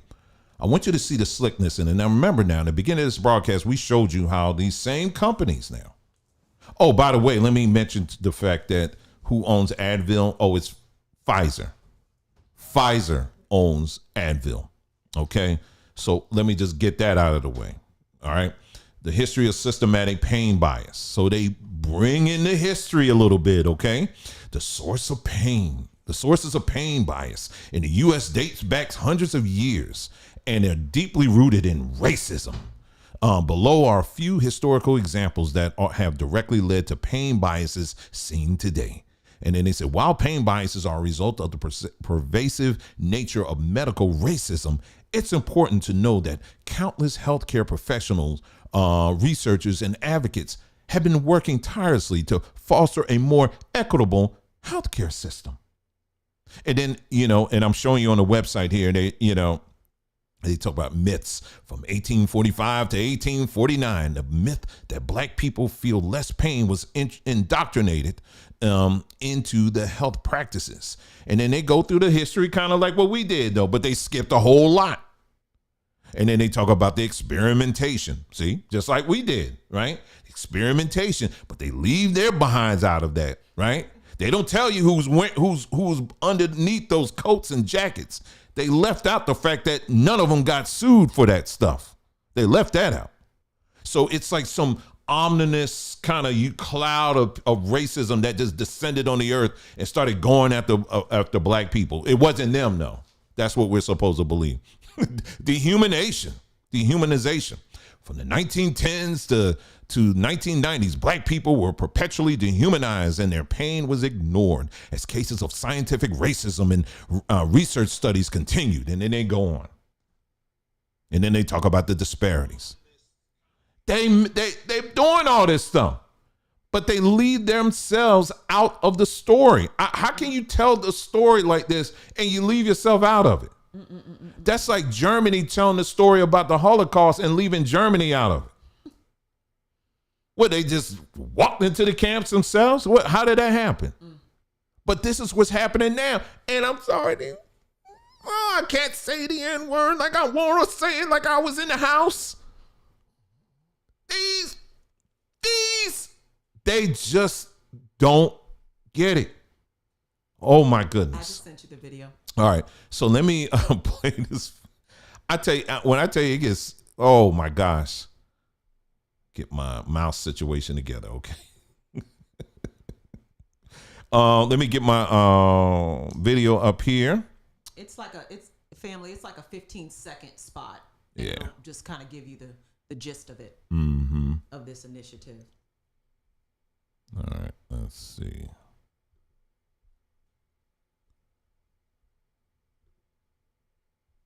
Oh, okay. Here we go. All right. So play this video here. Yeah, because I think I sent you. It was just like a short. Believe me when I say. Uh-oh. I'm in pain. Can you start it over? Yeah, I am.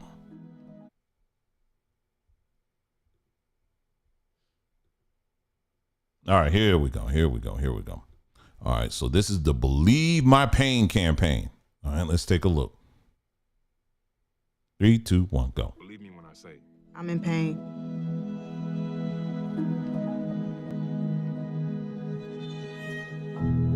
Believe me when I say. And believe me when I say. My pain is real. Okay. So that's the clip there. And they have some other ones here, Nicole. The reality of pain and inequality. Do I need to? How long is it? This one's 3:25. You can play it. Yeah, you can play it. All right. Yeah. Okay, I'll play that.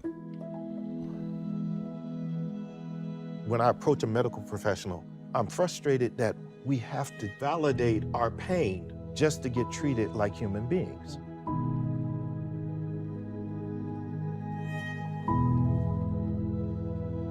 The healing of the body was easy for me. It's the psychological part. It's awful.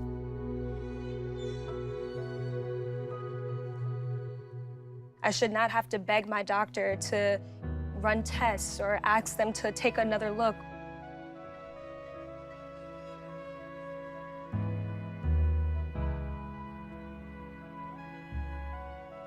So Advil posted. Welcome to Believe My Pain, a discussion about systemic pain bias in healthcare. I want to thank all of you for joining me today as we talk about this very important issue. I also want to thank the Pain Equity Project developed by Advil in partnership with the Morehouse School of Medicine and Black Health for inviting us to be a part of their commitment to addressing pain bias in Black communities. All right, let's get right into it with our first topic, the reality of pain inequity. That's cool, Dwayne. It's really just Pain equity is achieved. Okay. Yeah. So these two companies, Morehouse, and then they're getting together, tagging along with Pfizer, because they left that part out. They're tagging along with Pfizer to get this done. Yeah, I have some and I have and I'm gonna get to you on that. Let me get to, because I wanted to show them that how they're marketing it. Oh yeah. Please, yeah, let me find that here. Hold on. Just give me a moment here. When I tell you, I got bookmarks. I got all kinds. I got bookmarks all over the place, y'all. I'll find it in here. Let's see here. Yeah, he's going to show a picture of how it looks on the shelves. I'm going to turn her up there. I think it might be in Walmart. Mm-hmm.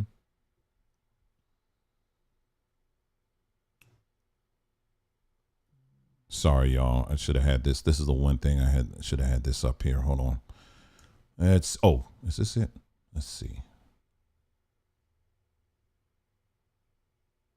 Come on. Where's my link? Oh, here it is.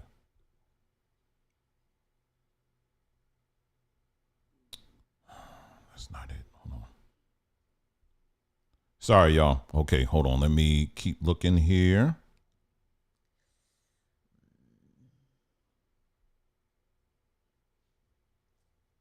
Yeah, I really. I texted that to you, right? Mm-mm. Did I show it to you? I know I showed it to you, but I didn't. Did I text that to you as well? No. All right, let's see. While he's getting that up, you all, because I really do want you to see how Advil is posturing this on the shelves of Walmart and other stores. When you listen, like that video clip that you just saw, right? I'll find it. That's okay, Dwayne. I actually know where it is. I'm gonna switch it to you. If you want me to help you find it. All right, just 1 second. Okay. All right, he's gonna look for that. So, and we're gonna show you, well, he just showed you the website as well, the video, and then you saw some pages on the website.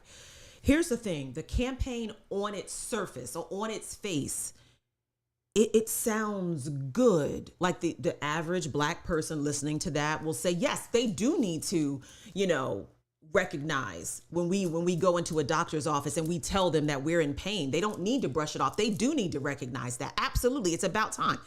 The average, Black person will probably have that reaction, especially if they're 55 and over. Most will probably say, well, that's a good thing. That's a good thing. He's about to show you, I think, the picture. He just found it. So it seems good, right? On its face. But I want you to take a look at this picture. Okay, here it is. Sorry, y'all. It's right here. There we go. All right. So as you can see, is it up? They can yeah, see it's it? up. Go ahead. Why don't you talk through it, Dwayne? So yeah, so as you can see, this is in the store. This is like Walmart, and you see what's in the red triangle in the rectangle there, and they have it. A recent Advil study finds 3 in 4 Black people suffering from pain believes there is a bias in how pain is treated. And then they go down. You can read all of that, and they're talking about how they're, this is their mission to address pain equality. This is what they're calling it. Pain equality. And so when you leave that image up for a second, Dwayne. So everything that we saw on the website, right? The Morehouse effort and the Advil Pain Project or whatever. It sounds like, oh, this is commendable. They're finally addressing these disparities in medical care, right? But when you walk through the store and you pass that end cap and you see all this Advil and the marketing, Black people feel like there's a disparity in addressing pain. Let me ask you a question, because how many people do you think will actually see the Morehouse Medical website? The website that they put up, the Believe My Pain website. How many people will actually see that website? Because the website, and I can show you in a minute, the website is full of different resources. If you're a patient, how to select your doctor, how to speak up. If you're a caregiver, how to care for somebody who's in pain when you go for the doctor's visits. So it has all these resources. But how many people are going to see that website? Most people won't. All right.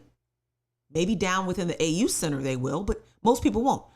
The majority of the people, the average Black people walking in Walmart, and they pass an end cap, right? End cap is where you have a product highlighted at the end of an aisle, and they're going to see Advil, and they're going to see Advil talking about Black people and how Black people need to be treated fairly when they go to the doctors, and their pain needs to be acknowledged. We need to believe their pain. And I'm going to tell you right now, the average Black person, whatever that means, right? 55 and over, probably is going to grab a bottle of Advil just because there was an acknowledgement. Just because, right? You can go back. You can take that down, Dwayne. You can come back. Right? So So Advil is cashing in all day long off of this Believe My Pain project. It really shouldn't be called Believe My Pain. It should be called Profit from My Pain. That's really what the campaign should be called, because that's exactly what's happening. And what you see here, and let me just say this, the students in Morehouse Medical School, I think it's called Black Health, BLK HLT, like it's like an abbreviated thing. I don't know if that's another organization or that's what Morehouse's School of Medicine, like what they term themselves. I'm not sure. You can look that up on your own. But I have no doubt that there are, energetic, bright, very intelligent, very compassionate Black students in Morehouse Medical School that want to do something to help their people and want to do something to bring, attention to this area or this issue. I have no doubt. And actually, I commend them for their effort in doing so. But this is why this doesn't work. Okay. At the end of the day, the one who's benefiting the most is Pfizer, the owner of Advil. Okay. That's who's benefiting from this. Okay. That is who's profiting off of the pain. All right. Like they always have done. And what Black people always have done for the most part is fall for the symbolism. So you see the video and it's like, believe my pain. Believe me when I tell you that I'm in pain. Acknowledge when I walk into your office and I tell you that I'm in pain. Recognize me. Recognize my pain. Again, all of that, all of these things are symbolic. Let me tell you what I mean by that. Because Dwayne showed me this, I think, last night. He said, I'm gonna go live about this tomorrow. And he always kind of gives me that little, you want to come? Kind of like, look. And I did want to come today because I'm going to tell you how Black people, how we have fallen for the symbolism. Let me give you this example. Small town, middle America. There's some atrocities that happen in this town, to Black people. And you have residents in that town, present day, that want recognition for it. They want acknowledgement of what happens. So they raise a fuss. They go to the town hall meetings and whatever, city meetings, whatever. And so the town decides we're gonna hold a program, and we're gonna invite the residents, and we're gonna acknowledge what happened, and somebody's gonna sing, and somebody's gonna say a speech, and whatever, and they erect a plaque. And the Black people in that community say it's about time. Or they might say it's about the time that they acknowledge what happened. It's about time. You see that? They need to acknowledge. I want an apology. They need to apologize for what they did. But at the end of the day, all you have is a plaque. All you have is a symbol acknowledging what happened there. The money that was taken, the lives that were taken, the injuries that were caused. There's just nothing.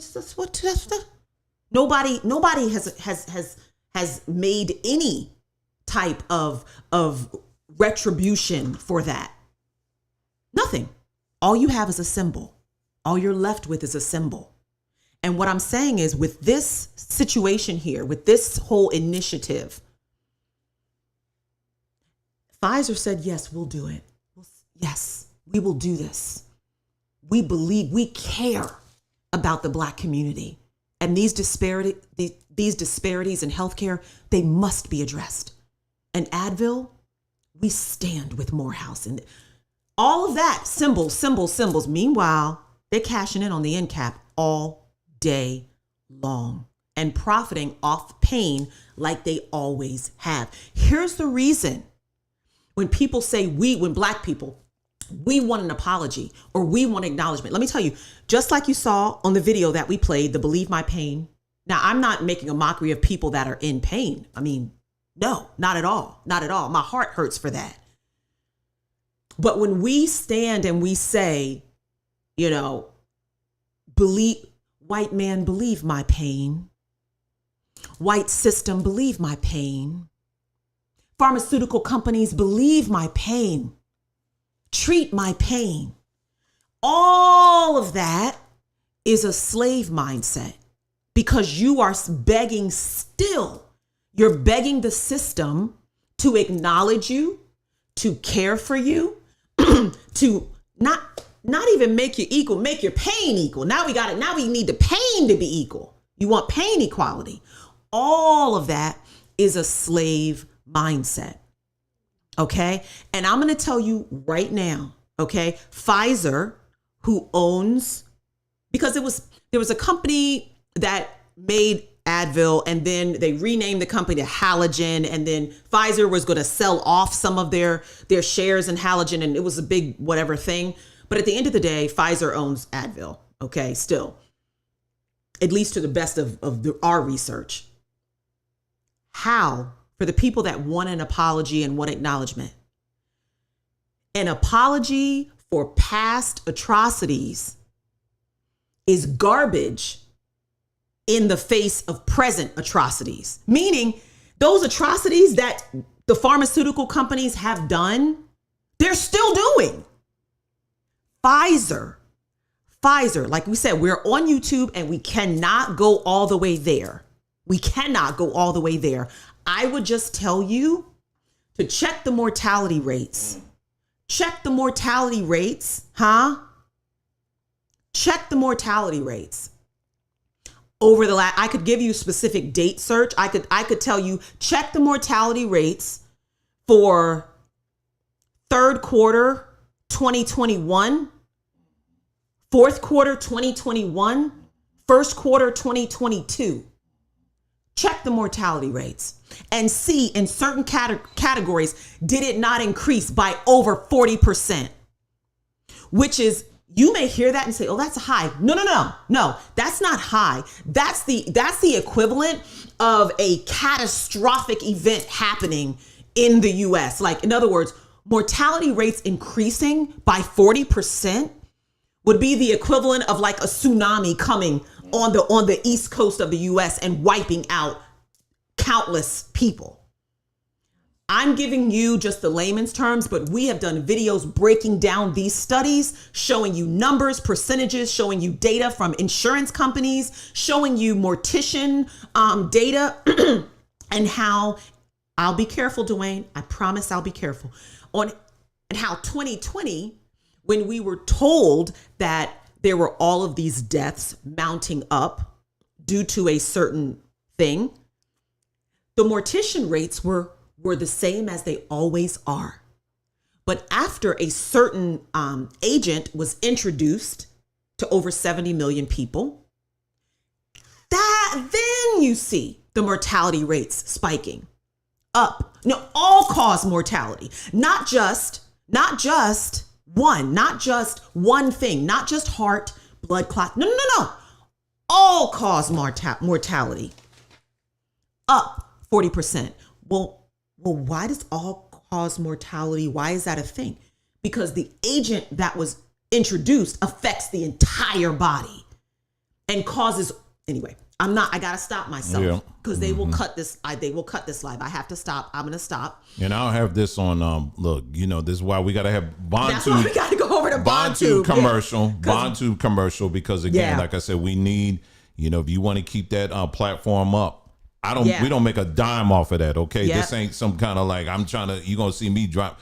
It's 100% for that. And this is why we have that platform, so that we can put our truth out there and we can tell people like yourself who are interested and want to know, you have a platform of real people out here telling you, and what's going on, and it's out there. So that's right. We back our stuff up on other platforms as well, but BondTube is ours. Yeah, you know what I'm saying. And we can say whatever we want to say over there. Worry about that. MyBondTube.com. Yeah, that's right, and that's why we say ours. That's right. That's you know what I mean? Ours. So there you go.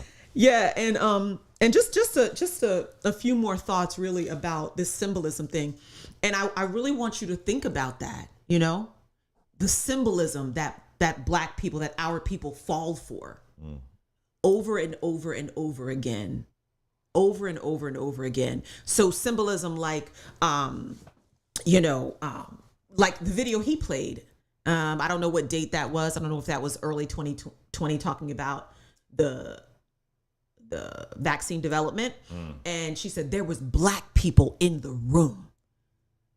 There were black people in the room. Yeah. Okay, can you show me the data then? Right. What? There were black people in the room. And I'm going to tell you, I have someone that I was speaking to. It's a family member, a distant family member. And that was something that was being echoed. It's my cousin. There were black people in the room, and I feel safe. Listen, they have our people on this thing looking out for us. Okay. Symbolism. Oh, this is the first black president. I don't care what he stand for, honey. I'm gonna vote. This is the first black president. Symbolism. Where'd it get you? Where'd it get you? Where did that decision get us? The first black president. No, I didn't vote for him. Okay. I don't even, anyway, we've talked about our position about voting and anyway, this country, and I won't even get into that. Even when this thing was released, right? In 2021, late 2020, you would hear throughout the black medical community, we need vaccine equality for black and brown people. We need vaccine equality. And this vaccine needs to go to black people first, because we've been deprived all these years of health care. Now, as far as on this important topic, we must have it first. Again, symbolism. They tell you've been deprived, so we're going to give you this vaccine. In this case, we're going to give it to you first. Let me play them the audio of this. Okay, play him the audio. Play him the audio. This is one that because I can't play the video. The video because but I'm gonna let you see the audio. I'll show you the video. This is on Vice News, so I'll just show you that. That's not the doctor. This is the doctor that's saying this here. Let me fast forward. It's not him that's talking. He's the interviewer right here. But this is the guy right here looking crazy. But anyway, I'm just gonna play the audio just to kind of, you got to be, a little slick with this and how you do it. But I want you to hear what he's saying. The name of the video says, the doctor says black Americans should be prioritized. This goes along with what she was saying. Because, we were like, hold on now. Why we going to be prioritized? Anyway, take a listen to what he's saying here. When we met last summer, you talked about the connections between the Black Lives Matter movement and the racial disparities in COVID deaths. That was 9 months ago. Do you think more people are making that connection now? After the year of the biggest civil rights protests that the United States has ever seen, I wish I could tell you, yes, we're living in a totally different world. The reality is we're not. I mean, just look at the vaccine rollout. We're still having debates over how much can we protect the Black community at the expense of Americans at large. The COVID crisis is not just the virus. It's the other things around it that lead to it. So we need to be giving people homes. We need to be giving people employment. We need to be giving people health insurance and access to primary care. We need to be lifting people out of food deserts. There's all these other things that contribute to health that the government needs to be offering people that it's just not. We're seeing across the country that black and brown people are getting vaccinated at low. A lot of people will speak to Black hesitancy around the vaccine. I think that is partially true and also partially justified. Black people are routinely disenfranchised from so many systems of American society, so why would healthcare be any different? If you're suspicious of how you're getting a housing loan or the vaccine offered to you, not only offered to you, fast-tracked by President Trump. The second part of this is that the vaccine rollout You're about to get me mad tonight. Not going as planned in Black communities because institutions, the government, does not want to prioritize Black people setbacks in vaccine administration. It almost feels like a competition for a scarce resource, and a group of people with more time and more resources, a group that skews more white. Medical reparations. Here we go. This you was. can think of the vaccine almost competition. I mean, a couple thoughts on that. One, you can think of the vaccine almost as medical reparations. It's the 40 acres and a mule, but of 2021. Oh, no. So we really should be giving this vaccine preferentially to people of color, I do believe. You crazy. You crazy. No, he didn't. I don't even know where to begin on that one. Man, oh man. I don't even know where to begin on that one. This cat. So 48. I want to go back, and then you continue what you were saying. I want to go back to because I'm gonna keep on bringing up Jewish people on this, okay? But I'm gonna be fair and I'm gonna be straight up, like I've always tried to be. All right, but I'm gonna tell the truth. Now, you saw earlier, for those that was on the broadcast earlier, you saw me go through all of these different cases where these specific injustices took place with black people, the medical industry, and there were specific things they did, be it in Alabama, be it in Mississippi, be it in the Carolinas, wherever it may be. There were specific things that took place where there was something, the experimentation that took place there on that site, and people lost their lives or their lives were totally messed up as a result of it, right? And I also said that in many of those cases, nothing was done. Now, Tuskegee, there was a story that just came out. The Tuskegee, I don't know if it's I think it's the CDC. You know what they agreed to? Oh, we're going to give their children free scholarships. Come on. You know I was going there. We're going to give them free scholarships. Now, if you've ever taken the time to look at how Jews get paid out. Come on, sir. And Asians, but anyway. There ain't no just free scholarships. Let's talk about this for a second. Right. You did this specifically. Right. And this is what you're going to pay specifically. Right. You did this over here specifically. Right. And this is what you're going to pay specifically. Right. And we're going to continue on and on and on and on. You're talking at the tune of billions of dollars that have been spent for specific things. But black folks, we just want to play. Black folks, all we want is just you just to let us in your schools. That's all we want. And give me one of them white jackets. I got me a white jacket. That's all I want. So I can sit up there and sit up there on Roly Poly Martin's show, and I can speak as a doctor because I'm the first black doctor of my family. Dwayne, that's all we want. Dwayne, stop. That's all we want. But these Jewish folk, they're going to tell you. We're gonna make sure we line it up and tell you exactly what it is. Meanwhile, at best, you got Negroes out here pretending to be Jews. Don't let me go there. You want to dress up like them. You want to speak like them. But when it comes to money, honey, you ain't got a freaking clue about it, about the real and how they handle business. They say, you want your Bible? Here's your Bible. Take it. You want to sound like us? You want to dress like us? You go ahead and do that. Meanwhile, we're going to be over here taking dominion. We're going to be keeping our receipts and all that stuff. You keep believing in that other stuff. But over here, we're going to continue to do what we're doing. This is like the two things I would say, and I was thinking about this earlier. You got the whole spiritual stuff that we've been talking about, the whole, religion and the impact that that's have on us and how our people are just married to that. And then the second thing I would say is this medical stuff that we're talking about now. Because you got black folks out here, they will not move a muscle unless their doctor allows them to. That's just how married a lot of our people are. And this is the other part of the matrix system that we got to break out of because people are afraid. They don't want to die. Who wants to die before their time? I mean, come on. I mean, that's real. But many of us have been trained by our parents, by this system, that these are the professionals and you got to listen to them 100%.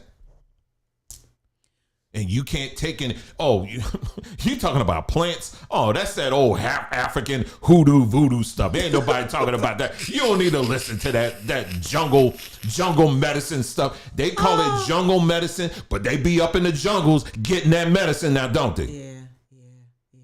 But telling you, you don't know what you're talking about. And they convinced us of that. Yeah. And what we're saying in this long video, that's got to stop. Yeah. That's got to stop. Yeah. And we got to start investing in what has already put in us. There's a knowing, there's an understanding on what we need to do and how we need to do it. Last thing, and I want to say this, we got a cat in this house. Okay. We got this cat. And sometimes I just sit up there and she be looking at me and I be looking at her sometimes. And just sometimes I just be looking. And I sit up here and I'm seeing, you know how cats do, they just be licking. They go through a whole routine of licking everywhere. I'm gonna lick here, I'm gonna lick my paw, I'm gonna lick there, I'm gonna lick under my ear, all this stuff, right? And she is very meticulous when it comes to how she cleans herself. And I sit up there and I said, I never taught her that. Literally, I didn't have a class. Maybe she was going to night school or something. I didn't know about cat night school or something. She would learn that. But I didn't teach her that. What's my point? It's innate. Yeah. It's innate. It's inside of her on what she is supposed to do. That's it. It's inside of her on how she's supposed to take care of herself. Right. When she's sick, she will make her hairy behind go outside, find some grass and eat it. She'll do it. She'll find some grass and she'll eat it. And next thing you know, a day or so later, she okay. I didn't teach her that. Yeah. And if animals do that, how much more you think is inside of you? Yeah. Yeah. But so instead we skip that and we say, oh, we can't trust ourselves. We got to trust the man in the white coat. So this is the narratives that we're trying to break, the mindsets that we're trying to break, because folk, you need to understand everything you need is already been put in you. Yes. It's already in there. That's it. Anyway, let me stop there. Go ahead. Yeah, no, that's good. That's very, very good. It's very good. And it's very true. It's very true. And I think too, Dwayne, it's not just, I think we've been conditioned to think a certain way because this is the system that we live in. You understand? So our parents' generation, like my mother, honey, she's not missing a doctor's appointment ever, okay? Like ever, never, okay? My dad, however, came from the deep South and, grew up on a farm. Okay. And so he's going to open up the cabinet and take out his different, herbs or natural capsules and the best he could do. So my dad didn't really go to the doctor. My mom went constantly. And I took after my dad, right? Because although they both died early, but I believed in how I saw my dad moving. Okay. My dad he wasn't very, very much into the natural stuff. Like it wasn't an area of research for him, but I saw him moving in that direction. Right. And I followed in his footsteps, but I'm going to tell you, just going back to this Morehouse and Advil, collaboration. And like I said, although I can appreciate the efforts of the students at Morehouse or, whoever put together this initiative, okay, it would be like this whole thing when you step back and look at it, it would be as if a coalition of slaves went to a coalition of slave masters and said, let's work together to make the slaves' lives better. Let's improve the quality of life of slaves. That sounds ludicrous. Does it not sound ludicrous? It sounds ludicrous, right? Well, in this situation, the Morehouse School of Medicine is teamed up, really, it says Advil, but you're teamed up with Pfizer. And again, the average person, that doesn't compute. But for those of us who have followed this freaking thing, because it makes me mad, for the last several years, and we see the fallout of the actions of Pfizer and the other cohorts, right, that were right in line with them, Moderna and so on and so forth. And we see the fallout of that. There's absolutely no way a company that created, anyway, okay. What I'm doing is I'm disciplining my words, all right? So this whole video doesn't get taken down. But there's no way that a company that assaulted the public in that way now wants to help the same people that they assaulted. It It wasn't, oh, all of a sudden the heart of coal became a heart of no. Right. Like, right, no, right. that didn't happen. Right. Okay, it didn't happen. It's always profits over people. Okay, and it's always the gods they serve having them do what they do. It's that's just point blank, period. Okay, and the last thing I think I would say is this: even when we look at this whole pharmaceutical landscape, right? And Dwayne played, I think, on his last live. I'm not sure. It might have been this one. It actually was, maybe it was the beginning of this one, where he showed the rise of all different types of cancers. It was this video, right? Yeah, I mentioned the rise of all of these cancers, right? In multiple countries, not just this one. A spike like crazy in all of these different types of cancers, even in young people. Well, the companies that created that agent that was given to over 70 million people, I just read an article that those big players, they literally were going in, buying up cancer drug companies. I mean, they were laying billions on the table, but acquiring cancer drug making companies. Why? Because they actually created this issue, and now they're going to give you medicine to address the cancers that, should I say it? That they created. Address, but not. Yeah, well, no, right. Again, it's a game. It's a game with your life. It's a game with your life. Okay.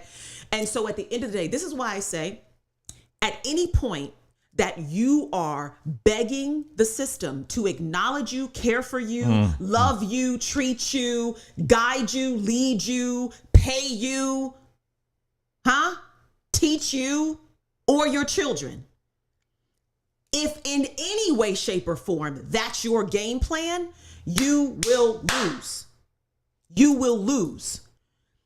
What is happening now?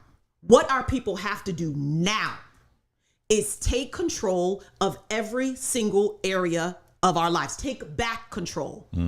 The education of our children, the growing of our foods, the remedies to aid our bodies, okay, in health and wellness. And listen, I was saying this before we had a Samba tree.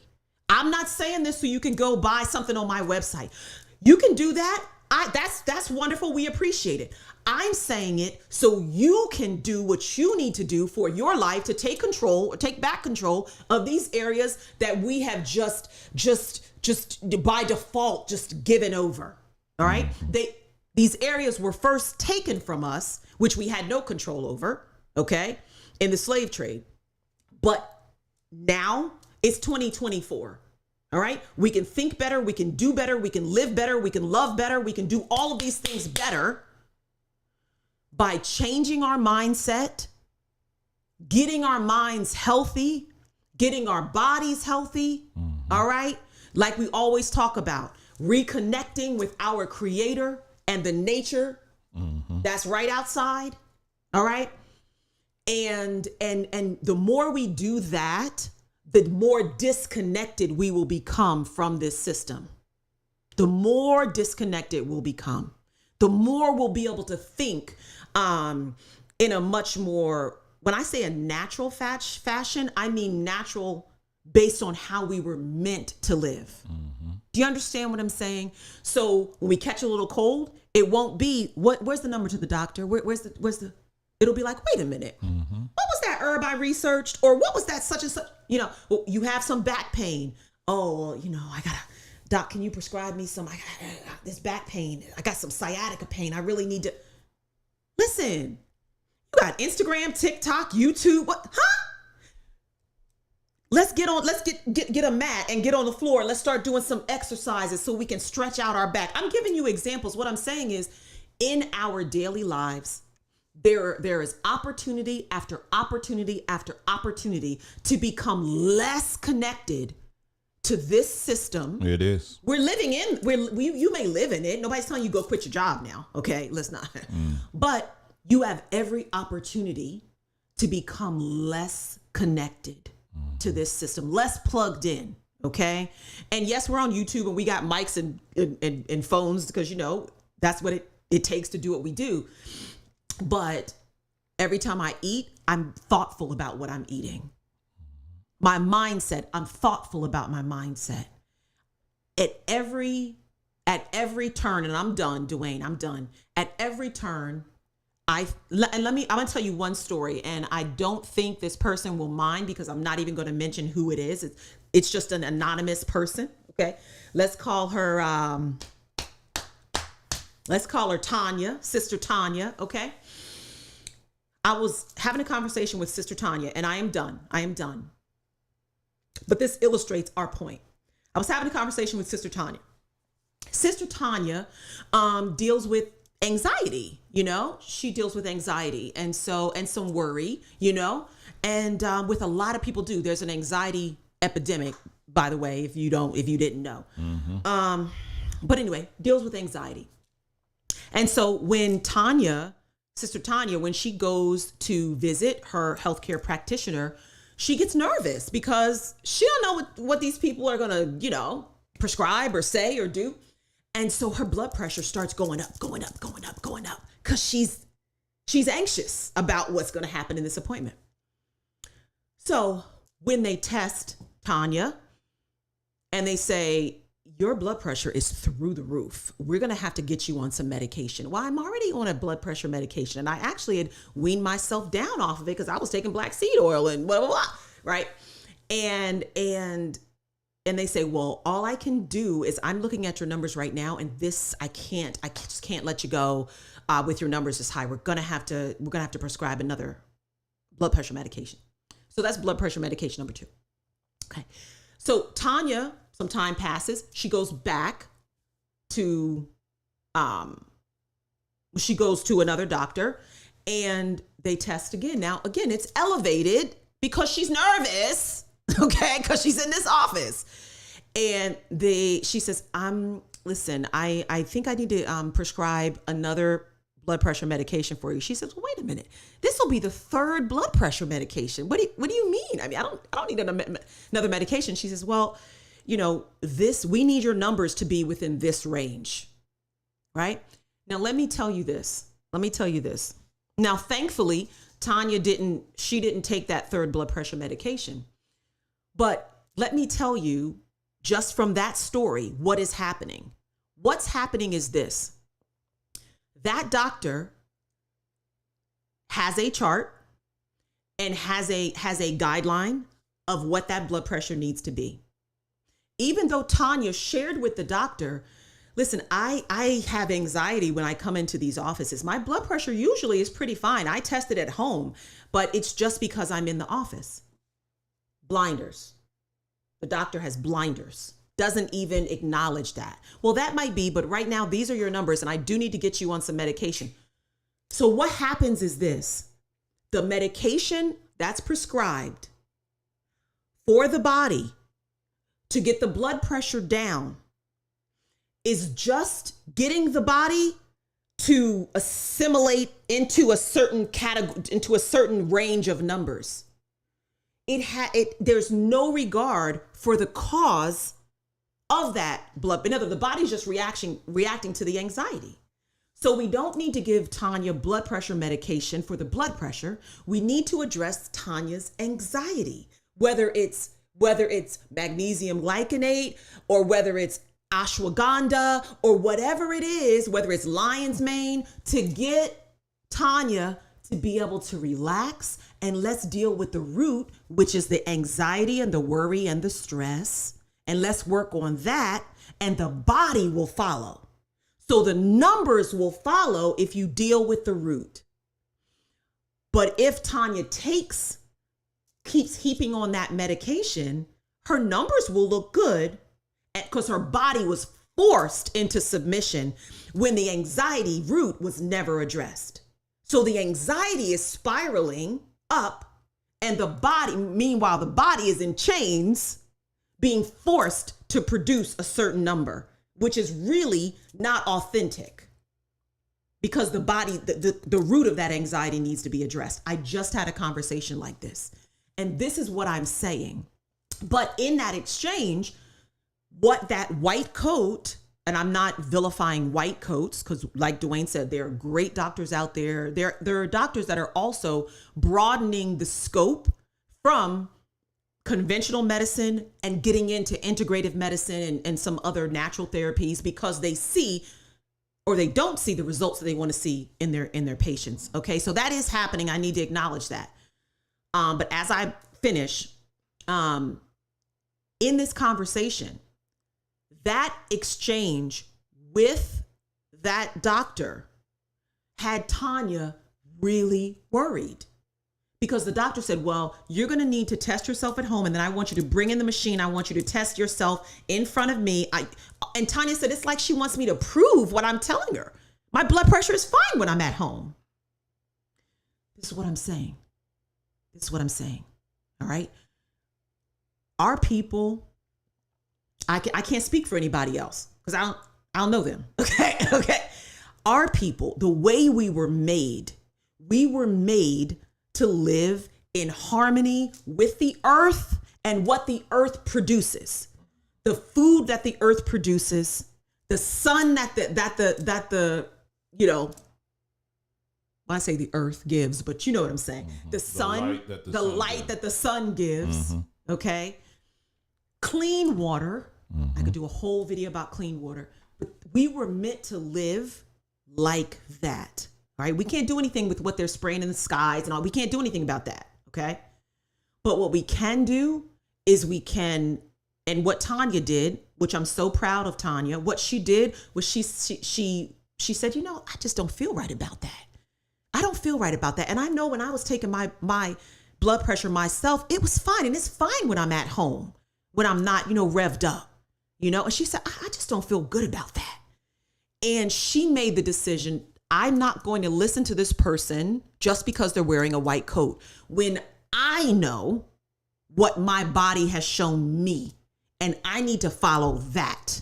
Okay. So don't think that we're saying you shouldn't consult with any kind of healthcare, professional. We favor integrative medical centers, naturopaths. That's how we flow. Okay. But nobody's telling you don't go back to your doctor, but I am saying you got to begin to think differently. You got to begin to think differently and just not disregard these natural things that were meant here, that were meant to, to sustain our wellness and our health. That's really at the end of the day what I'm trying to say. Mm-hmm. Yeah. Good stuff. So, there are, when it comes, because when we go back to what Advil and Morehouse or whatever, what they're trying to address again, I want to reiterate again, what they're addressing is a real thing, where there is many reports out there of Black folks not getting adequate care when it comes to the area of pain, you know what I mean? Joints or healing and all that kind of stuff. So that is real.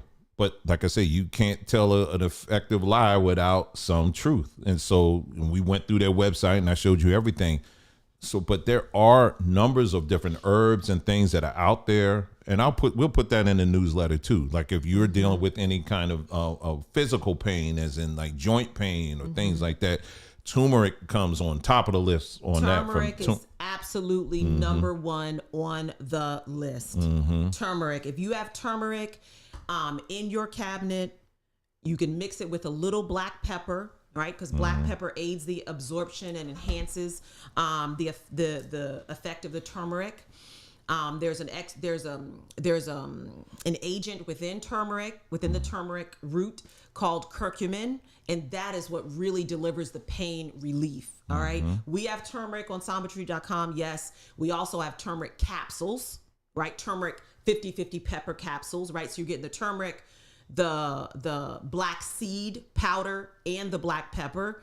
3 of those in our house, whether it's a headache, knee pain, arthritis, joint pain, they are amazing. They are amazing, right?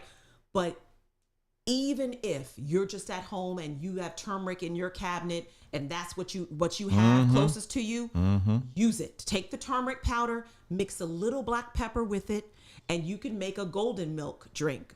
You can look up a recipe for golden milk, or it's on our website under the turmeric. And it's wintertime, it's cold. You can make a golden milk drink it, and it will help your pain. It will help. Turmeric is one. White willow bark extract, they call the nature's aspirin. That's a little milder than turmeric, white willow bark, but it can help with pain. And then there is, oh gosh, there's a lot. Depends on what type of pain you're dealing with, okay? But wherever there's pain, the root is inflammation, which you all have heard us say 1,000 times, okay? So the makers of Advil, right, where you're masking the pain, where you're the nerve endings aren't feeling as much pain, or somehow you're dulling the pain. Again, okay, great. You're dulling the pain, but we haven't addressed the inflammation. All right. I can't speak in detail about Advil because I haven't studied, so I'm not going to, I don't want to misspeak. But you address the inflammation. All right. And curcumin is one of the most powerful roots out there. It is extremely powerful. Anyway, yeah, it's even more powerful than some clinical drugs like metformin. Really, really powerful. But that's something you can do. Something simple. It's natural. It's probably in your pantry. And that's something you can do right now if you're dealing with pain, joint pain, arthritis pain, muscle pain. Yeah. And then food too, you got to look at what you're eating and all of that diet, making sure you're drinking enough water, those are the basic things I'm talking about, but getting to the things that are like more like the silver bullet kind of stuff. She just mentioned just a few of them, and we'll put that in that newsletter as well, so that you guys can have all of that. So as you can already see, that newsletter is going to be jam packed with a lot of stuff. And so we've been on here for a minute. Yeah, we have. But this is, we haven't done this in a while. Nicole and I haven't sat down together like this in a minute. Yeah. To go over, especially in the area of health. That's usually our area when we're both of us, we're sitting down, we're talking over stuff like this. But yeah, I hope you really got something out of this, and I hope it's something that you can share with your family, your friends. People who are in the medical industry. We've spoken with people in the medical industry. We like I said, we got family in the medical industry. Yeah. We've done interviews with that, and and unfortunately we had them on YouTube, and then they took them down, so they're all on BondTube. Of doctors, Black doctors that are telling the truth. And so, like I said, again, we want to be very clear. We're not saying all Black doctors are bad and evil or whatever, but what we are saying is that for those that are in this field, this is a gut check. This is a time right now where is it the bag or is it your convictions? And if your convictions and the bag are tied in and they're one and the same, then you're not a good person. You're just not. I'm sorry, you're not. Because there's many of you who are in the field, you see the stuff that's going on, but you choose not to say anything. You choose just to go along to get along. What I'm saying right now is you see what's going on with our people right now. We got enough mess going on right now. We need more people like yourself who are in these positions to tell the truth, even at the risk of you losing some things, One last thing, and I would show the video, but, maybe I'll put a link somewhere. I'll post it. Nicole and I was looking at this video last night. It was this couple, black couple that they moved to Costa Rica. Oh, that would be fun, Dwayne. You can't show it? I'm trying. We already risking on this thing. So I know that's right, bro. Anyway, but there's a Black couple that went to while I'm talking about it, I'll see if I can bring it up and y'all can look at it. Black couple, Costa Rica. Yeah. And what was interesting is that, you're seeing a number of folks that are moving out of the country and going places like that. In short, they found out in the process that she was actually suffering from cancer.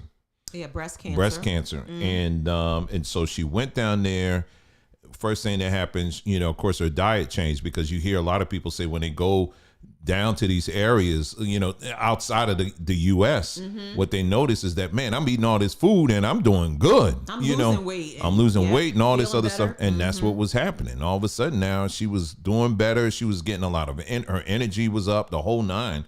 And then I think something happened where they went back to the United States. And when they went back to the United States, she said about a week later, 2 weeks later, 2 weeks in being in the United States, her health started going back downhill, like just that quick. And so later on, there was a series of events or whatever. They moved back to Costa Rica, and this time they stayed. And guess what? Well, today she's cancer free, and she looks so bright and so happy, and she just doing her thing. I mean, she just looks. Yeah. There's someone that had cancer. I mean, she even had to shave her hair off and all that stuff, but her hair's growing back now, and she's doing great from what I can see. But there's many stories like that, because why? For some people, it's going to require you to leave this country. That's a whole nother conversation. We're not telling everybody you got to do that. But what I'm saying is that for some people, it may require that, because again, the amount of stuff. If that woman would have stayed here and said, you know what, I don't know nothing about that, she probably would have been dead. She might not be. That's how serious this is. Yeah. See, it ain't just the whole. Well, anyway, I don't want to get too far in that, but basically, what I'm saying. Can you put the link? Yeah, I can't. How about I can't find it? But I'll post it in the community page. Okay. But yeah. So so I hope you guys got something out of this. I know there's a lot of info that I put in here, and I knew it was going to be. But I hope you do take the time and go through it or whatever. I will post the audio on our Digital Plantation podcast stream. Again, that's on iTunes, that's on Spotify, iHeartRadio, and all that. It will be on there, and you guys can check it out and listen to it, you know, at your leisure or whatever. But please share to as many people as possible, because our people need to hear this stuff and they need to get it. You know what I mean? Because again, the system has never been a friend to us and never will be. So stop thinking that way. Stop begging them. Stop asking them to take care of you. Stop asking them to acknowledge your pain. Like someone said, it was a good comment. They said, you acknowledge our pain, but you still don't care about it. I mean, you just acknowledge it. Okay. Anyway, so that's it, family. That's all I got to say on that. I think I'm going to leave it at there. Thank you so much for tuning in. Hey, you guys take care. And enjoy the rest of your afternoon, your evening, and your weekend, okay? You guys take care, and I'll see you next time. Take care.